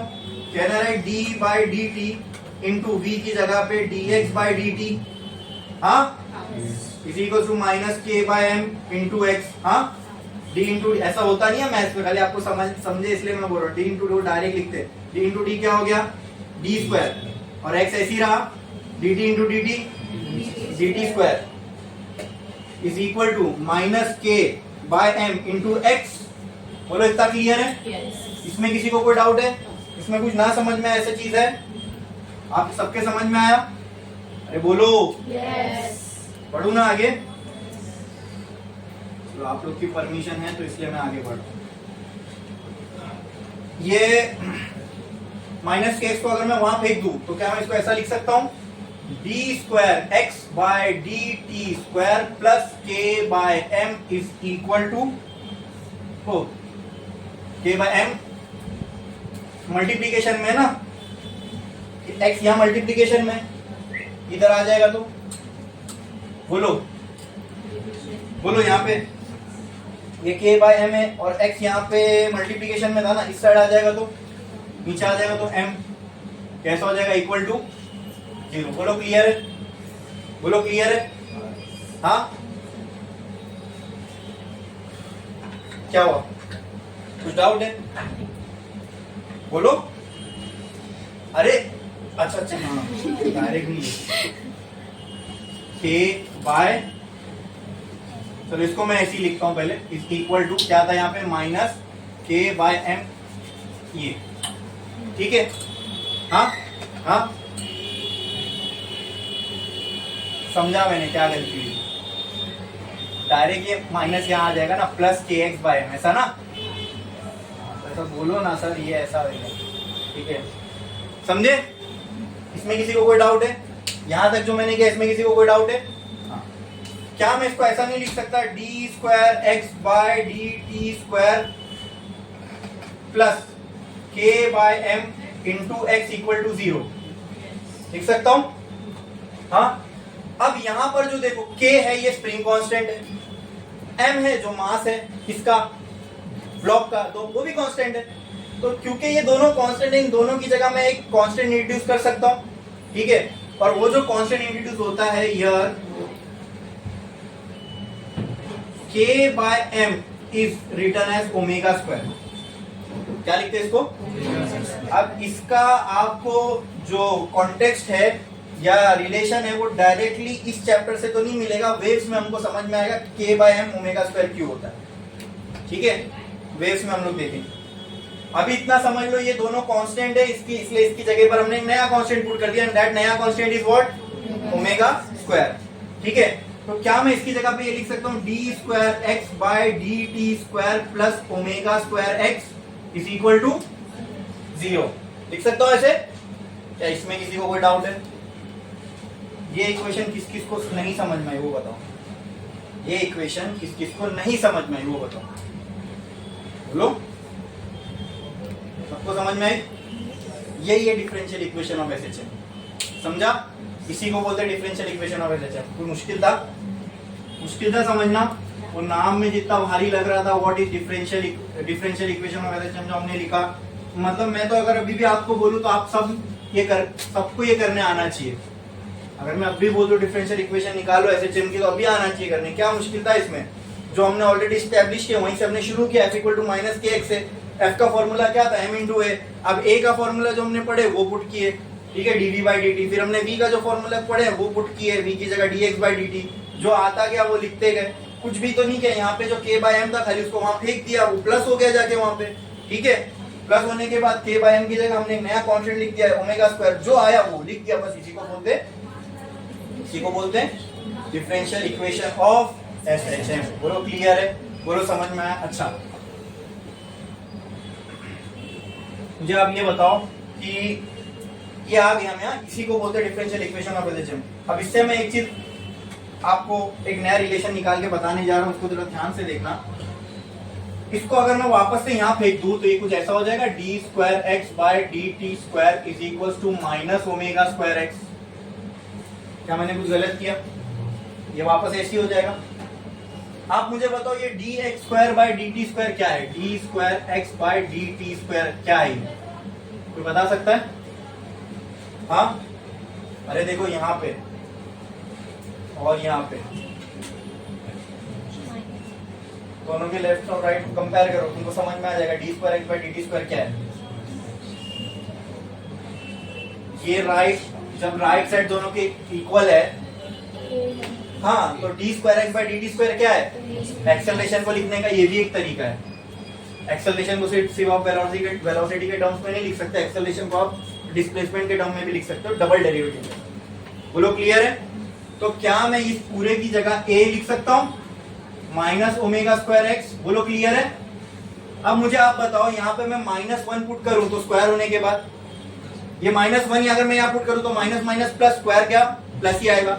अगर मैं यहाँ +1 पुट करूं तो ये -1 हो जाएगा, उसका स्क्वायर 1 ही आएगा। तो क्या मैं इस इक्वेशन को डायरेक्टली ऐसा नहीं लिख सकता, ओमेगा स्क्वायर एक्स? अरे बोलो हाँ, स्क्वायर हो रहा है ना भाई, तो नंबर तो पॉजिटिव ही आएगा।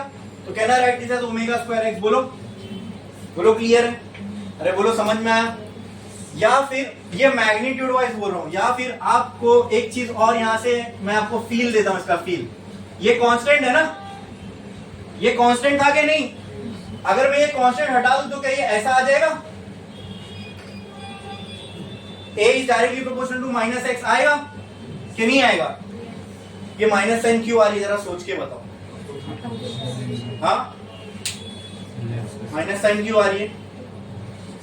याद है आपको, हमने देखा था फोर्स डिस्प्लेसमेंट के अपोजिट डायरेक्शन में था। अरे भाई, जो फोर्स का डायरेक्शन है वो एक्सेलरेशन का भी तो डायरेक्शन है, तो एक्सेलरेशन भी तो डिस्प्लेसमेंट के। देखो, एक हमने सोचा, हमने वो लेके नहीं चले थे दिमाग में, लेकिन इक्वेशन खुद बता रही है हमको। ये मैथमेटिकली भी ये बात जस्टिफाई हो रही है, हमने तो वहां फील करके देखा था, लेकिन यहाँ जस्टिफाई भी हो रहा है। एक इसके बराबर है माइनस एक्स के, अगर एक्स ये डायरेक्शन में होगा तो ए ये डायरेक्शन में। बोलो क्लियर है? हाँ, towards the opposite to the displacement. ठीक है, बोलो क्लियर है, समझ में आया? तो ए की इक्वेशन आई, a equal to minus omega square x. Clear है? ये ए की एक इक्वेशन है। क्या है? इक्वेशन है। तो इस इक्वेशन को यूज करके क्या मैं ए की वैल्यूज निकाल सकता हूं? चलो चेक करते हैं। At mean position, at mean position a की वैल्यू चेक करते हैं। तो एट मीन पोजीशन मुझे बताओ एक्स कितना होगा? 0। एक्स कितना होगा? तो ए की वैल्यू कितनी आएगी? कितनी आएगी? 0। कितनी आएगी? Very good. ठीक है, eight extreme position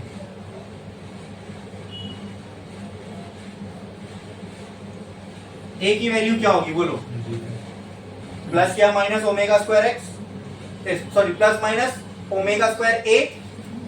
eight extreme position x क्या होगा? प्लस माइनस ए के बराबर। बोलो क्लियर है?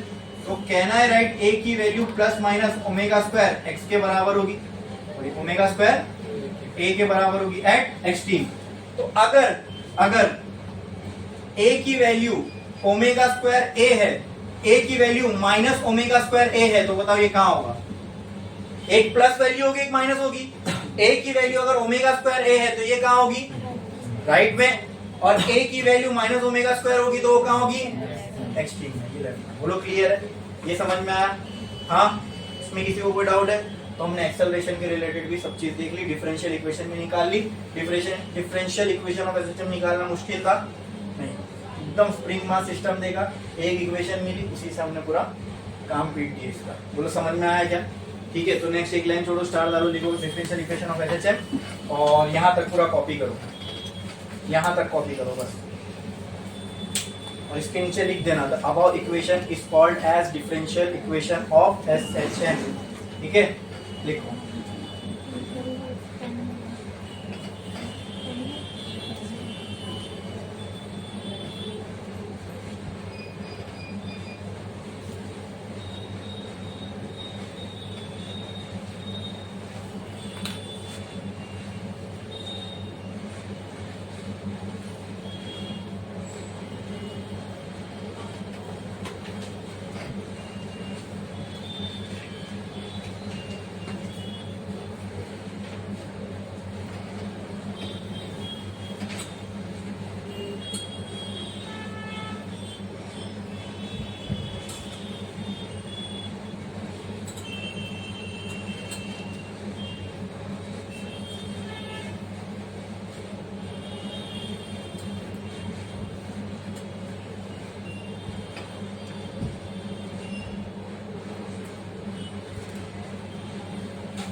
हो गया लिख के?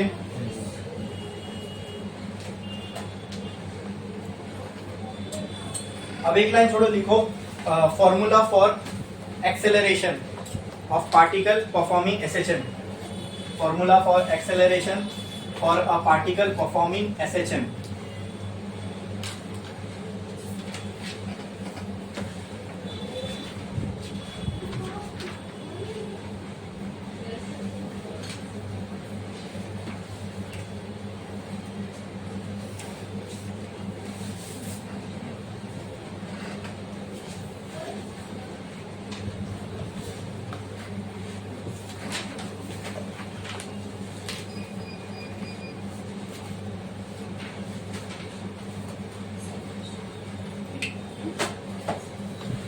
लिखे?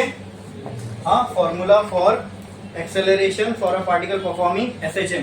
अब अगर कोई पार्टिकल SHM परफॉर्म कर रहा है तो उसका एक्सेलरेशन कितना होगा, तो ये फॉर्मूला आपको बताएगा। कहां से आया? डिफरेंशियल इक्वेशन से। लिख लो, छापो छापो।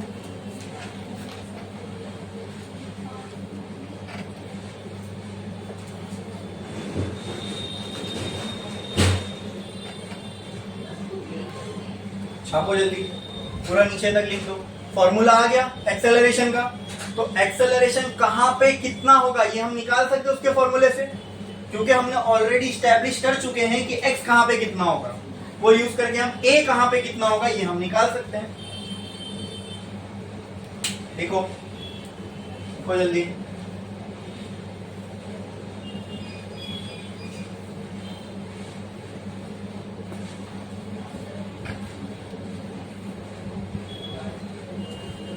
अब इसका थोड़ा सा फील लेते हैं यहाँ पे बना के, अंडरस्टैंडिंग की मोशन में कैसा दिखेगा।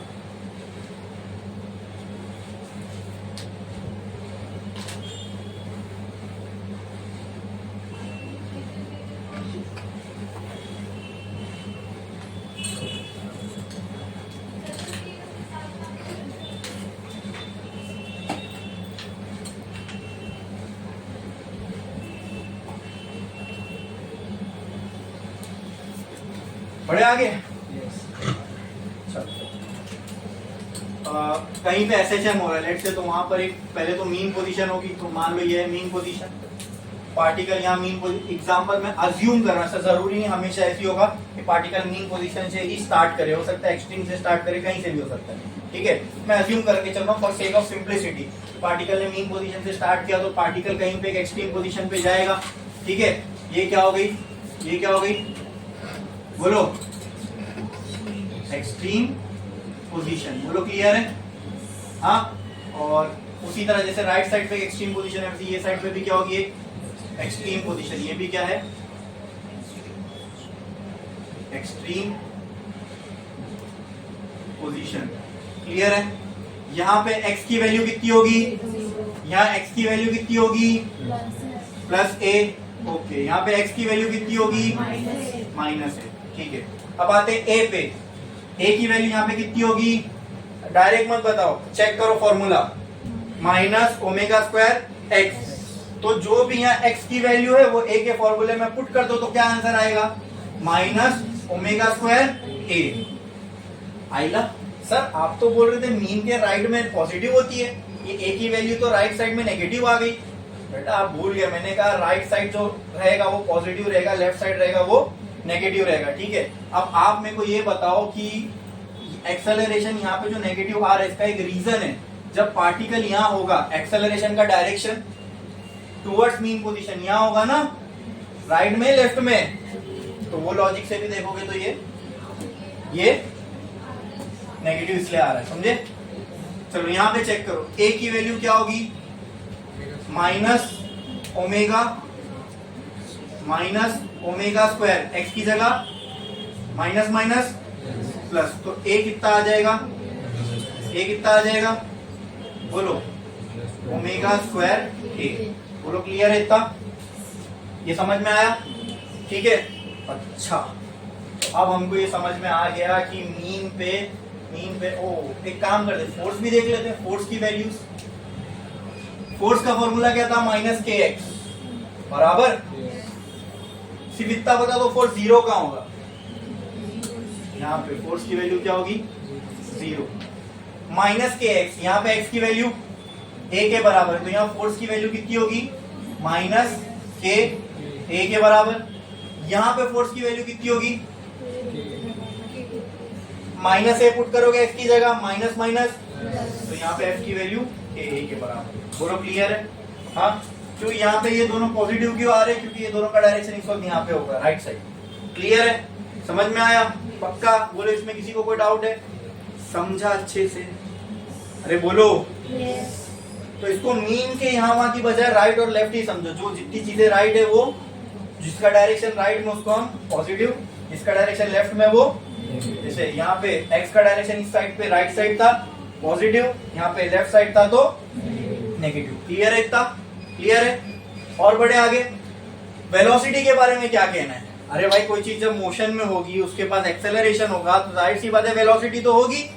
हाँ, अब जरा गौर करो यहाँ पर जो, अरे यहाँ पे हमने एक्सेलरेशन की तो वैल्यू निकाली नहीं, यहाँ एक्सेलरेशन की वैल्यू कितनी होगी 4 तो एक्सेलरेशन 0।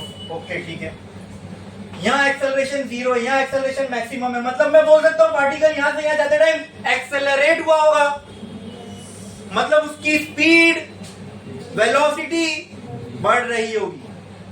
अरे क्लियर है? गाड़ी जब रेस्ट पे रहती है उसके बाद जब आगे बढ़ते हमने कहा ना, हम ये कहते हैं ना गाड़ी एक्सेलरेट हो रही है। एक्सेलरेट हो रही है इसका मतलब ये कि उसकी वेलोसिटी टाइम के साथ बढ़ रही है। इसका मतलब क्या मेरा ये कहना सही होगा कि यहाँ से यहाँ जाते वक्त इसकी वेलोसिटी भी बढ़ेगी। अरे बोलो क्लियर है? क्या बढ़ेगी कम होगी ये मुझे नहीं पता, लेकिन वेलोसिटी तो होगी इसके पास, और वेलोसिटी में चेंज होगा तभी एक्सेलरेशन आ रहा है। वेलोसिटी इसकी रास्ते में चेंज होगी। ठीक है ठीक है ठीक है। तो पिक्चर में वेलोसिटी भी है। कौन है? वेलोसिटी। और वेलोसिटी की वैल्यू अपने को निकालना है, तो चलो आप देखते हैं वेलोसिटी की वैल्यू हम कैसे निकाल सकते हैं। ठीक है ठीक है, बढ़े आगे। थोड़ा सा लॉजिकली अब सोचो, लॉजिकली ये चीज लॉजिक से और थोड़ा अच्छे से समझ में आएगी, फिर इक्वेशन से इसको जस्टिफाई भी करेंगे। ठीक है, मैंने क्या किया, मीन पोजीशन पे लेके गया ब्लॉक को, रिलीज कर दिया। ठीक है, रिलीज कर दिया ब्लॉक जो है, यहाँ से इसका मोशन एनालाइज करना। ठीक है, रिलीज कर दिया। अब जब ये ब्लॉक इधर आता रहेगा आता रहेगा आता रहेगा, मीन पोजीशन पे पहुंचा। ठीक है, यहाँ पर भी छोड़ दो। अब ये मीन पोजीशन से जब ब्लॉक आगे बढ़ेगा आगे बढ़ेगा आगे बढ़ेगा, तो कोई यहाँ पे एक्सट्रीम पे जाएगा, एक्सट्रीम पे जाएगा, फिर वहां पे एक्सट्रीम पे जाने के बाद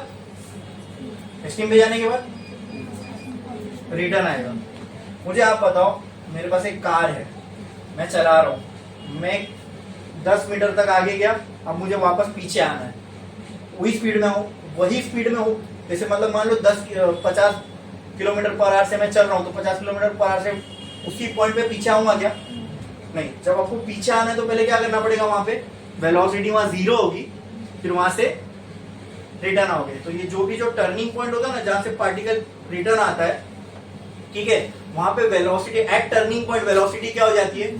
ये लॉजिकली समझ में आ रहा है बात? मैं कहीं गया, वहां से मुझे रिटर्न पीछे आना है, तो जब यहाँ से मैं वहां जाऊंगा तो मेरी वेलोसिटी है, रिटर्न आऊंगा तब भी वेलोसिटी होगी, लेकिन वो पॉइंट पे जहां से रिटर्न हो रहा हूं वहां पे वेलोसिटी पहले रुकना पड़ेगा, फिर रिटर्न आऊंगा ना। वहां जाऊंगा, जाते जाते वहां रुका मैं, ठीक है, वहां से रिटर्न आऊंगा, तो वहां जहां रुका वहां पे वेलोसिटी क्या होगी? क्या होगी? तो यहाँ एक्सट्रीम पे वेलोसिटी क्या होगी? अब ये यहाँ से निकला, अब ये आगे बढ़ रहा है, मतलब 0 से इसकी वेलोसिटी बढ़ना स्टार्ट हुई। क्या हुई? मीन पे भूल जाओ, अभी फिर से छोड़ दो मीन पे। अब ये वापस इधर जा रहा है, यहाँ एक्सट्रीम पे पहुंचेगा, अब वापस यहाँ जाना है, तो यहाँ के एक्सट्रीम पे वेलोसिटी कितनी होगी? तो कहना है से at x equal to plus minus a v equal to 0, मतलब x इक्वल टू a पे जो v की वैल्यू होगी वो 0 होगी, और x equal to minus a पे भी v की वैल्यू क्या होगी? लेकिन हमने एक पैटर्न देखा कि सर x एक जगह 0 है, कोई दूसरी जगह मैक्सिमम है, a एक जगह 0 है, कोई दूसरी जगह मैक्सिमम है, तो v भी एक जगह 0 है, कहीं तो मैक्सिमम भी होगा। अब आओ उसको सोचो ऐसे, यहाँ पे 0 थी, रिटर्न जा रहा है वेलोसिटी, अब जब रिटर्न जा रहा है तो इसका जो एक्सेलरेशन है, ठीक है, अभी जब ये रिटर्न जा रहा है इस डायरेक्शन में, ठीक है, यहाँ रुक गया, 0 हो गई, जब ये वापस जाएगा तो इसकी वेलोसिटी बढ़ेगी कि कम होगी? बढ़ेगी, क्या होगी, यहाँ पे जा रहा बढ़ेगी बढ़ेगी, यहाँ पहुंच गया, ठीक है। अब यहाँ से जाने के बाद यहाँ पे इसको वेलोसिटी फिर से क्या करना है, जीरो। भाई जब यहाँ पे आके वेलोसिटी जीरो करना है तो यहाँ से यहाँ पे वेलोसिटी इसको क्या करना पड़ेगा, कम, तो यहाँ क्या होगी, जीरो। फिर यहाँ से रिटर्न हुआ तो वेलोसिटी क्या होगी, मोशन करना है ना, तो वेलोसिटी बढ़ेगी बढ़ेगी बढ़ेगी, फिर यहाँ तक पहुंचा। यहाँ पे आने के बाद फिर इसको वेलोसिटी क्या करना है, तो यहाँ से इसकी वेलोसिटी फिर से क्या होना चालू होगी, कम।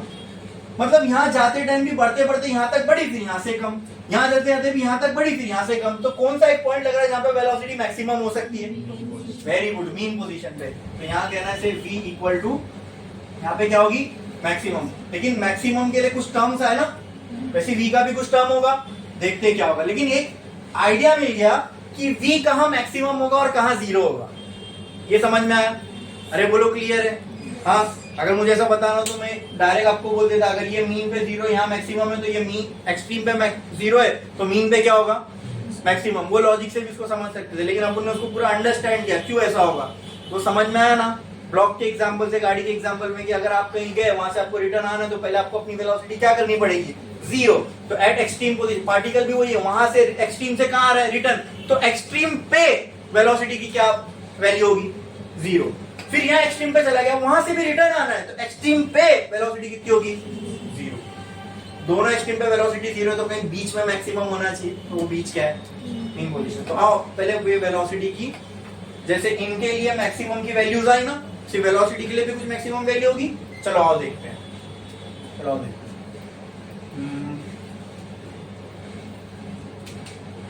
आप बताओ, ये a is equals to minus omega square x, ये इक्वेशन आई थी हमको, इसमें किसी को कोई डाउट है, ठीक है।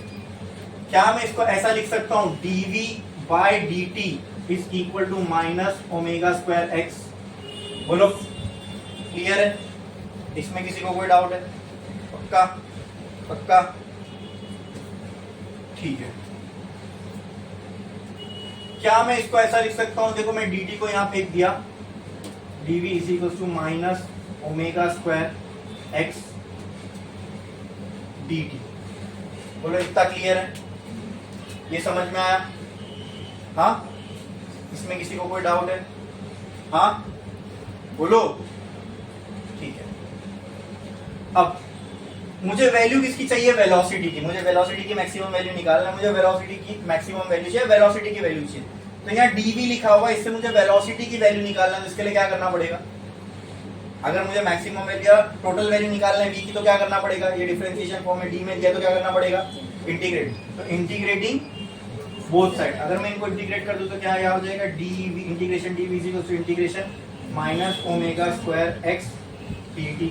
बोलो क्लियर है, बोलो क्लियर है, ये चीज समझ में आई, इसमें किसी को कोई डाउट है, हाँ। तो एक काम करो, अभी फिलहाल के लिए अभी हम लोग जो जो भी हमने समझा है वो लिखते हैं। ये इसका लिखा आपने, एक्सेलरेशन का वो सारी चीजें लिख दी थी, ठीक है। एक लाइन छोड़ो, स्टार डालो और हेडिंग लगाओ, फॉर्मूला फॉर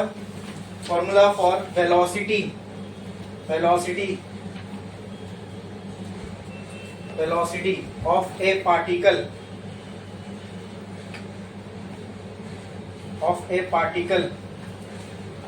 performing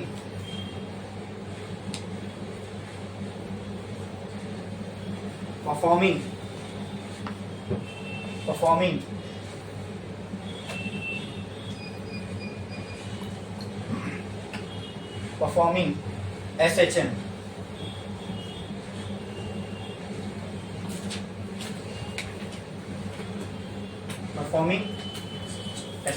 ठीक है।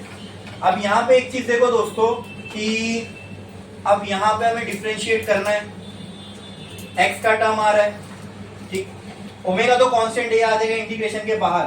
वेरी कौन हो रहा है, 0 से लेके a, वेरी किसकी वैल्यू हो रही है, इन दोनों में से वेरी, x की वैल्यू वेरी होगी मोशन के टाइम पे।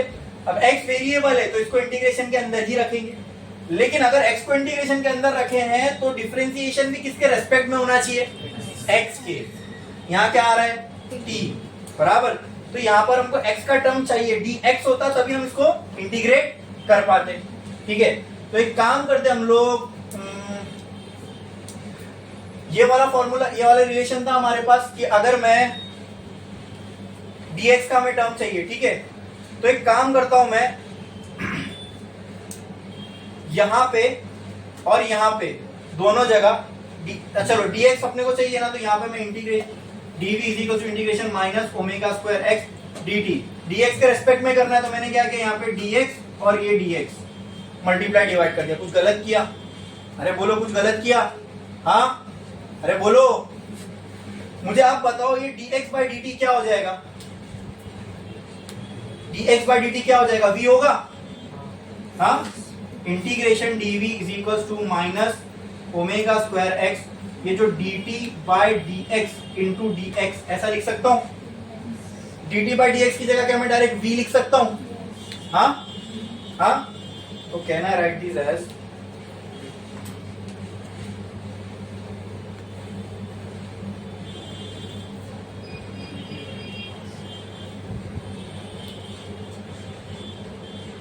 नहीं, तो हम लोग एक काम करते हैं कि ये चीज जो हम लोग dx और dt का यहाँ कर रहे हैं ना, उसको लेफ्ट हैंड साइड पे कर देते हैं, तो यहाँ पे dx बाई dt का जो टर्म बनेगा v dt by dx, okay, 1 by v हो रहा है। चलो देखेंगे इसको। Integration dv is equal to, ये हो जाएगा minus omega square into x। मुझे आप ये बताओ, इसको मैं ऐसा लिख सकता हूँ dx into dt by dx। अरे बोलो, मुझे आप बताओ dx बाई dt क्या होता है? dx बाई dt क्या होता है?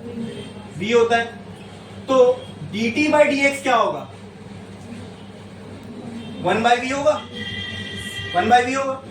तो कहना है right, integration dv is equal to integration minus omega square x dx into 1 by v, 1 by v।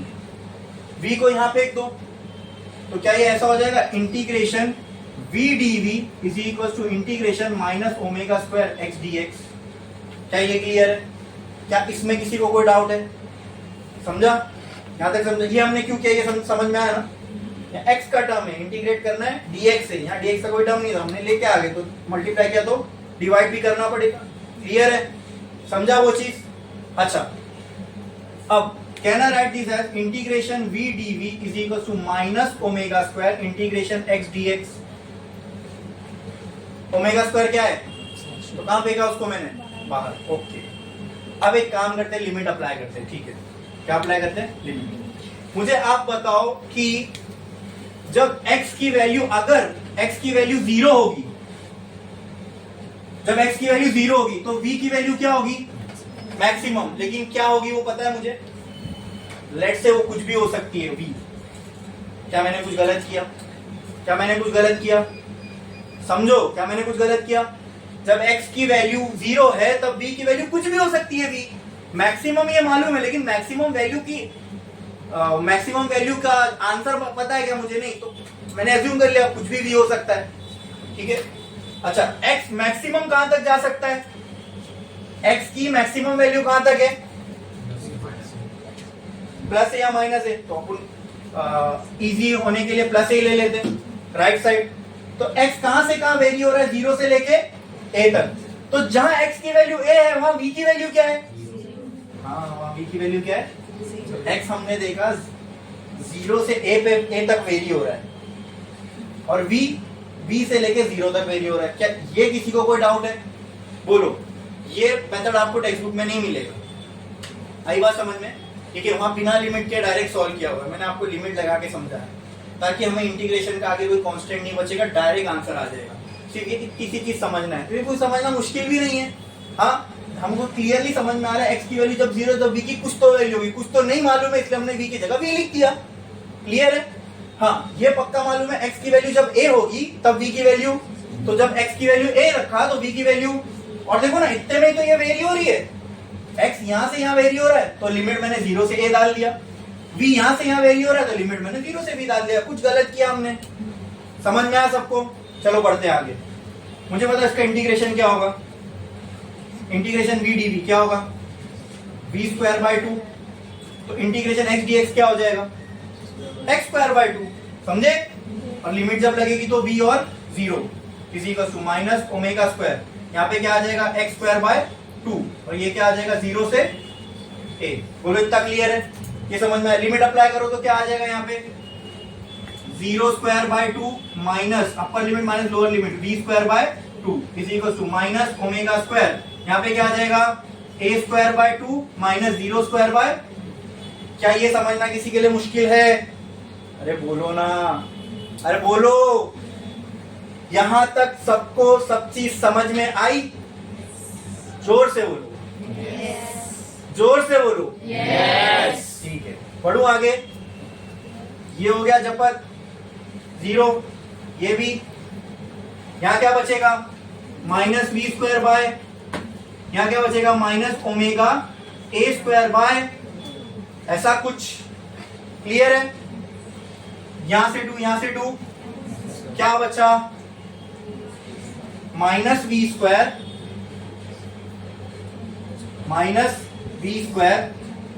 Is equal to minus omega square a square. बोलो क्लियर है? बोलो क्लियर है? ये चीज सबको समझ में आई? अरे बोलो ये चीज सबको समझ में आई? तो क्या मैं यहां से ये माइनस हटा दूं तो मुझे v की वैल्यू क्या मिलेगी under root omega square a square. तो v will be equal to, बोलो बोलो, ओमेगा ए। ठीक है, या रूट लगाए तो मैं बोल सकता हूं प्लस माइनस ओमेगा ए।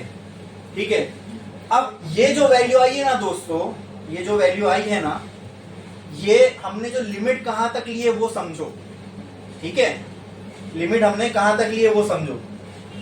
0 से लेके a तक ली है, राइट? यानी एक्सट्रीम पोजीशन।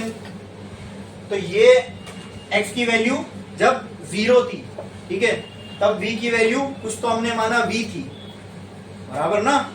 हाँ, तो x इक्वल टू 0 पे जो v की वैल्यू है ये वो वैल्यू है अपने पास। यानी v की जो मैक्सिमम वैल्यू हमको चाहिए थी, समझ में आ रहा है? v की जो मैक्सिमम वैल्यू चाहिए थी वो ये है।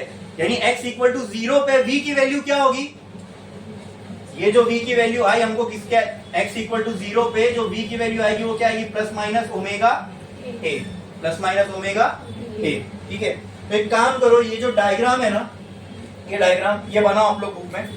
ठीक है, फिर इसी के अंदर अभी तक हमने v की वैल्यू नहीं पुट की है, v की वैल्यू भी पुट करेंगे, लेकिन पहले x a और v की वैल्यू डाल दो जल्दी।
बना लिए डायग्राम?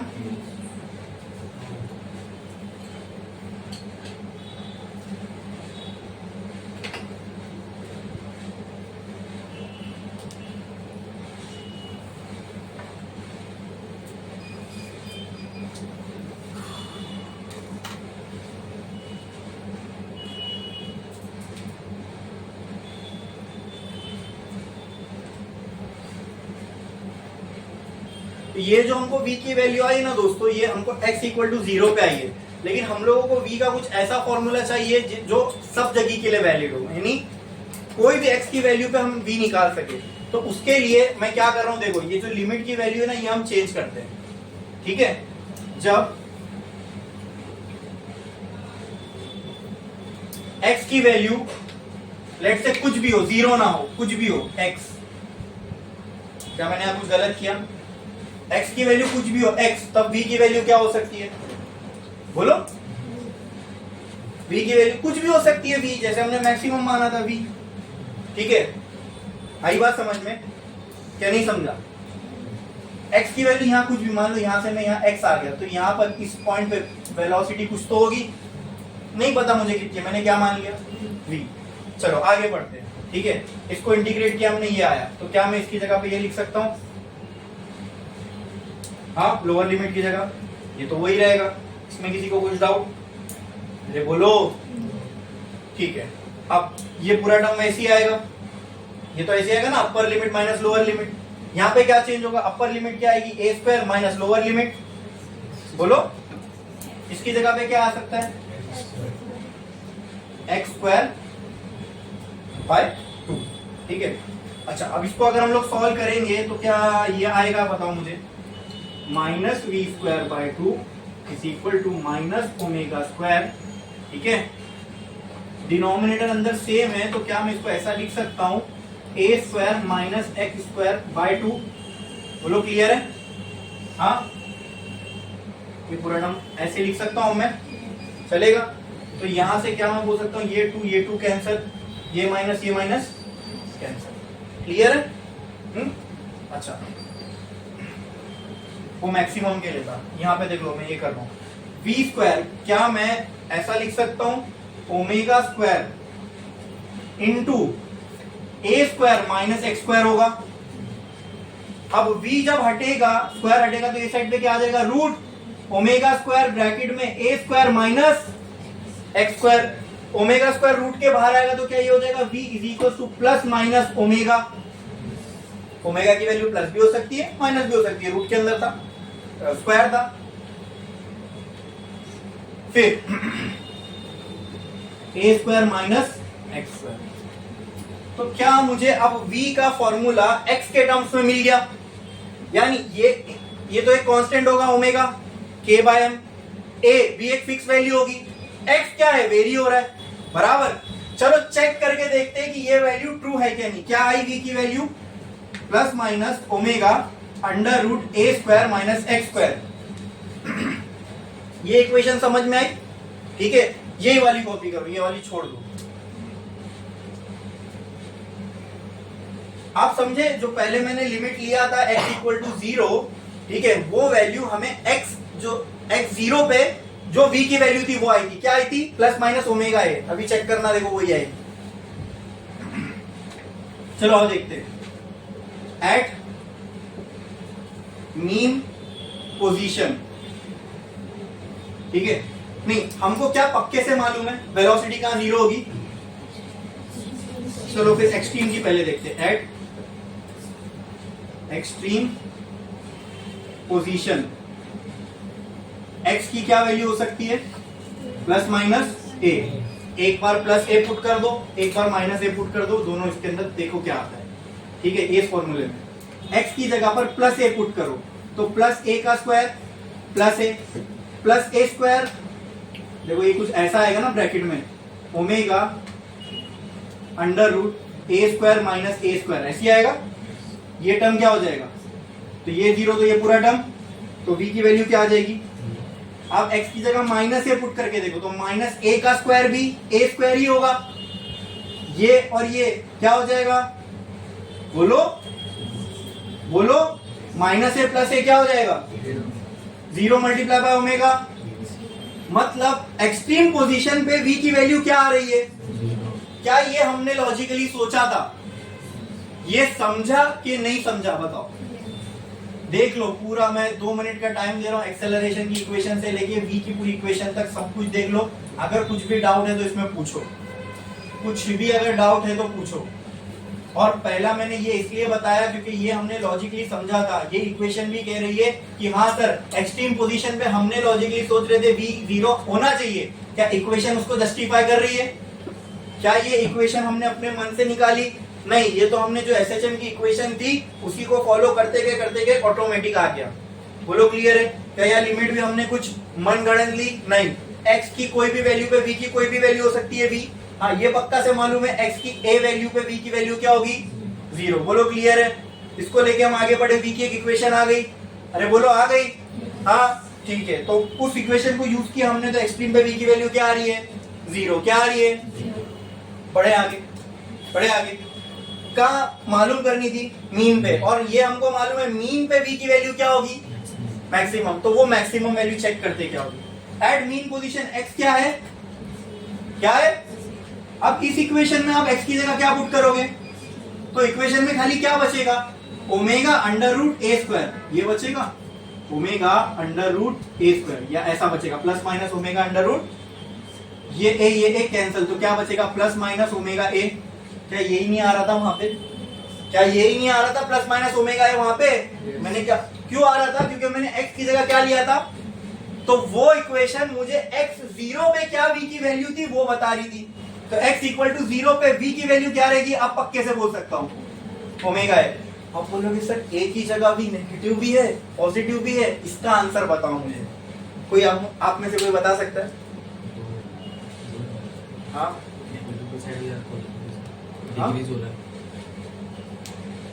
ए की पॉइंट पे v की प्लस भी वैल्यू आ रही है माइनस भी, मतलब क्या सर आप बोल रहे हो उस पॉइंट पे पार्टिकल राइट में भी होगा लेफ्ट में भी होगा, कोई इसके पीछे का कोई आंसर बता सकता है। इक्वेशन तो जो कह रही है वो कह रही है, हम इसके पीछे का एक्सप्लेनेशन हम क्या दें कि सर ए की, ये देखो ये इजी था, ए यहाँ नेगेटिव आ रहा था, यहाँ सॉरी यहाँ ए पॉजिटिव आ रहा था, ये हटा देता हूँ कंफ्यूजन नहीं रहेगा, यहाँ ए पॉजिटिव आ रहा था, यहाँ ए नेगेटिव आ रहा था, यहाँ एक्स नेगेटिव आ रहा था, यहाँ एक्स पॉजिटिव आ रहा था, ठीक है ठीक है। लेकिन यहाँ v a की जगह पर पॉजिटिव भी नेगेटिव भी, इसका क्या आंसर हो सकता है बताओ।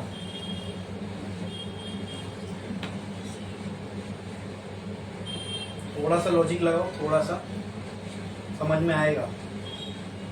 अब ये पॉजिटिव नेगेटिव दोनों क्यों आ रहा है पता है, मैंने आपको ये नहीं बताया पार्टिकल राइट जा रहा है कि लेफ्ट जा रहा है, ध्यान से सुनो सुनो सोच के देखो। अब इसको पार्टिकल यहां से निकला, जब ये यहां जा रहा होगा तो v पे इसकी वेलोसिटी क्या होगी, मैक्सिमम। वो मैक्सिमम वैल्यू क्या है, ओमेगा ए, क्या है। लेकिन अगर लेफ्ट साइड जा रहा है तो माइनस ओमेगा ए मान के चलेंगे। यहां पहुंच गया, अब जब पार्टिकल रिटर्न जाएगा तो कैसे जाएगा, ऐसे जाएगा। अब वेलोसिटी का डायरेक्शन क्या है, लेकिन मैक्सिमम अब भी मीन पे होगा, मीन की वैल्यू क्या होगी ओमेगा ए, लेकिन अब क्या होगी नेगेटिव ओमेगा ए। पॉजिटिव हो चाहे नेगेटिव हो ओमेगा ए, आ तो मीन पे ही रहा है ना। अब समझ में आया वो प्लस माइनस क्यों आ रहा है। अगर पार्टिकल ऐसे जा रहा होगा तो नेगेटिव ओमेगा ए लेंगे वैल्यू, अगर पार्टिकल ऐसे जा रहा होगा तो समझा समझा लॉजिकली समझा। हाँ इक्वेशन रटना नहीं है खाली, उसके पीछे का जो कंसेप्ट है वो भी समझना है। ये समझ में आया क्यों v की वैल्यू माइनस और प्लस दोनों आ रही है मीन पे, क्योंकि मैंने नहीं स्पेसिफाई किया ना कि पार्टिकल कहां जा रहा है। अगर मैं आपको स्पेशली बोल दूं पार्टिकल इज मूविंग लेफ्टवर्ड, तो आप कौन सी वैल्यू रिजेक्ट कर दोगे, पॉजिटिव वाली। तो v की वैल्यू खाली क्या लोगे, माइनस ओमेगा ए लोगे। अगर मैं बोलूं पार्टिकल मीन से राइट में जा रहा है तो कौन सी रिजेक्ट कर दोगे, तब v की वैल्यू क्या लोगे। समझ में आया हाँ कि नहीं समझा, समझा। तो अब तक हमने क्या देखा, शुरुआत देखो हमने कितनी आसान की थी, ऑक्सीलेशन क्या होता है, और अब देखो कहाँ पहुंच गए हम लोग। हाँ वेलोसिटी की अच्छी अच्छी इक्वेशन हमने निकाली, बोलो क्लियर है।